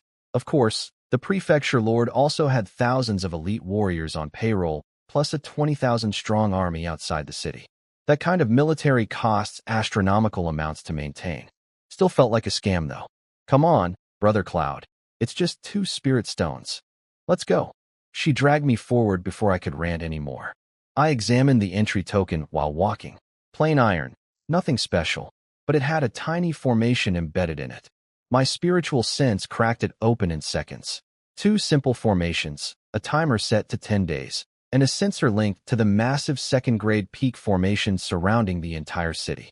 When the timer ran out, the sensor went dead, and guards with special detection tools would know immediately. Pretty clever system, actually. But now that I understood exactly how it worked, resetting the timer was child's play. Just channel spiritual energy along the right pathway when the 10 days were up. Free unlimited city access. Forever. Not that I'd abuse this knowledge. Probably. Maybe. We'll see. Tianyang City was packed. With the Genius Tournament coming up, contestants from every city had already arrived, plus tons of spectators still pouring in. Since I'd taken the forest shortcut, I got here before the White Moon City group. So Qin Xiaoyu and I decided to explore the city and check out the tournament situation. Tianyang City was basically White Moon City on steroids. Same layout, same style, just everything bigger and better. Shopping streets, market districts, restaurants, gambling houses, all top-notch. They even had special cultivation rooms with spirit-gathering formations that boosted training speed. 10 spirit stones per hour for a basic first-grade room. Second-grade rooms were double that. This city's prices were on another level. Funny thing though, basic first-grade pills were actually cheaper here than in White Moon City. More alchemists meant more supply, so prices dropped. Basic economics. We wandered into the open-air market where vendors were hawking all sorts of goods from blankets on the ground. Come look, come look. 1 spirit stone. Can't go wrong. 100-year wild ginseng. Only 5 spirit stones. Premium barrier talismans. Cheap pills. 1 spirit stone each. Pills, herbs, talismans, weapons, everything you could imagine. My eyes were spinning, but nothing I actually needed. I was a martial spirit warrior now. All this low-grade stuff was useless to me. I picked up a few rare herbs that might work as secondary ingredients for future pill recipes, but that was it. I'd been secretly hoping to find some hidden gem. You know, the classic, stumble upon a priceless treasure at a street stall, thing that always happens in novels. Reality check. These vendors were sharp as knives. Forget finding deals. You'd be lucky if they didn't scam you. Brother Cloud, look at this. Brother Cloud, isn't this pretty? Sure. Very pretty. Chen Xiaoyu was having a blast buying trinkets. A jade hairpin that doubled as a defensive artifact, a ring, a jade pendant. The formations on them could block maybe 1 or 2 hits from a 5 or 6-star warrior. Basically useless for someone at her level. But the designs were cute, and she was happy, so who was I to judge? A few dozen spirit stones for her smile? Fine by me. Then I heard something that made my ears perk up. Old man, you want 200 spirit stones for this broken bamboo shoot? Are you dreaming? 100.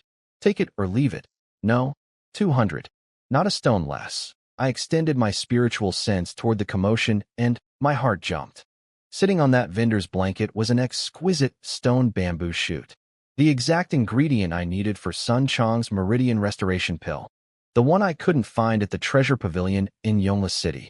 I grabbed Chen Xiaoyu and pushed through the growing crowd.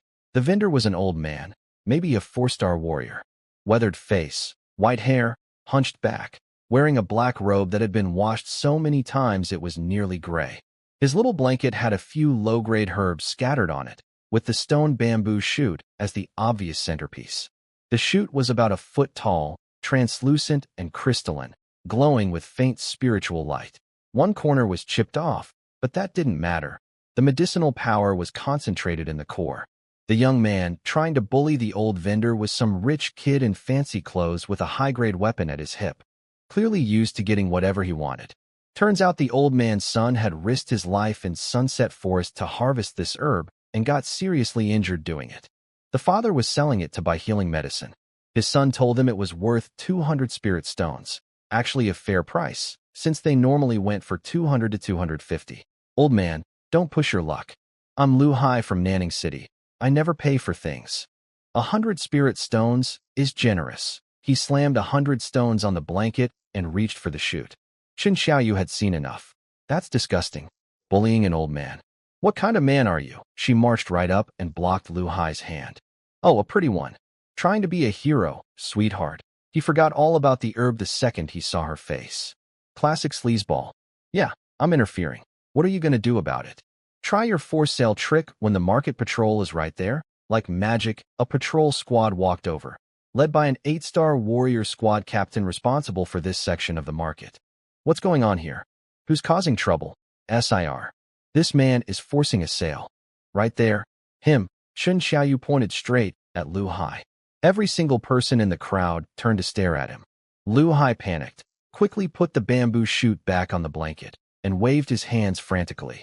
No, no, no. Officer, she's lying. I was paying 100 spirit stones fair and square, 100 that the seller refused. You threw down your money and tried to grab the goods anyway. That's textbook forced purchase. And everyone here is a witness. Yeah, she's right. Shameless. The crowd was turning on him fast. Is that how it happened? The squad captain looked around at the crowd. Everyone was nodding. Pretty clear-cut case. Take him away. 2 soldiers grabbed Lu Hai's shoulders like iron clamps and dragged him off while he begged and pleaded. The crowd pointed and whispered as he disappeared down the street. Good riddance. Everyone disperse. The patrol cleared the crowd, and oh so conveniently pocketed Lu Hai's 100 spirit stones as evidence. At least they didn't confiscate the old man's herb too. Thank you so much. Young lady. The old vendor bowed to Chun Xiaoyu repeatedly. No need to thank me. I just can't stand bullies. I stepped forward and picked up the exquisite stone bamboo shoot. Checked it carefully. Chipped corner, but the core was perfectly intact. Exactly what I needed. Old sir, you're asking 200 spirit stones, right? Brother Cloud, you want this too? Yeah. Remember, I'm an alchemist.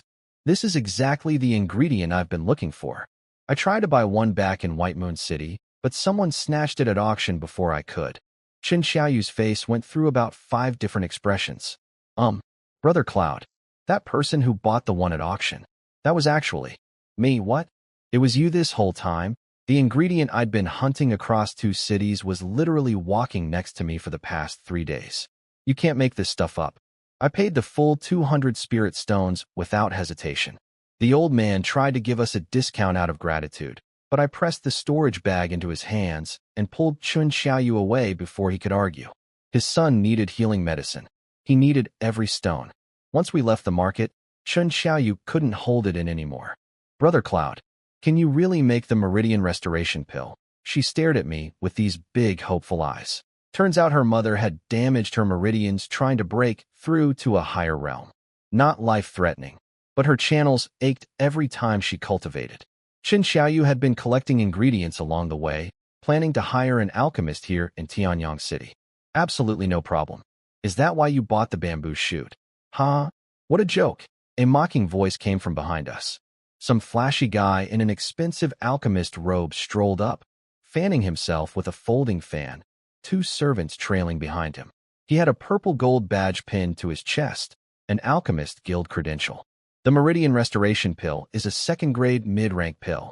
Do you have any idea how difficult that is to make? And you're standing here claiming you can do it? Miss, don't let this fraud deceive you. And who are you? We're having a private conversation. I was not in the mood. He completely ignored me. Beautiful miss, my name is Zhang Yang. I'm an alchemist with the Alchemist Guild. If you need a Meridian Restoration pill, I can help. His eyes were glued to Qin Xiaoyu like a magnet. I don't care who you are. Our business is none of yours. Please leave. She was clearly disgusted by the way he was staring at her. She grabbed my arm and tried to walk past, but Zhang Yang stepped right in our path. Running away, are we? Caught you red-handed trying to scam this lovely lady, and now you want to escape? He pointed proudly at his badge. See this? Official Alchemist Guild Certification. Level 1 Alchemist. Where's your credential, kid?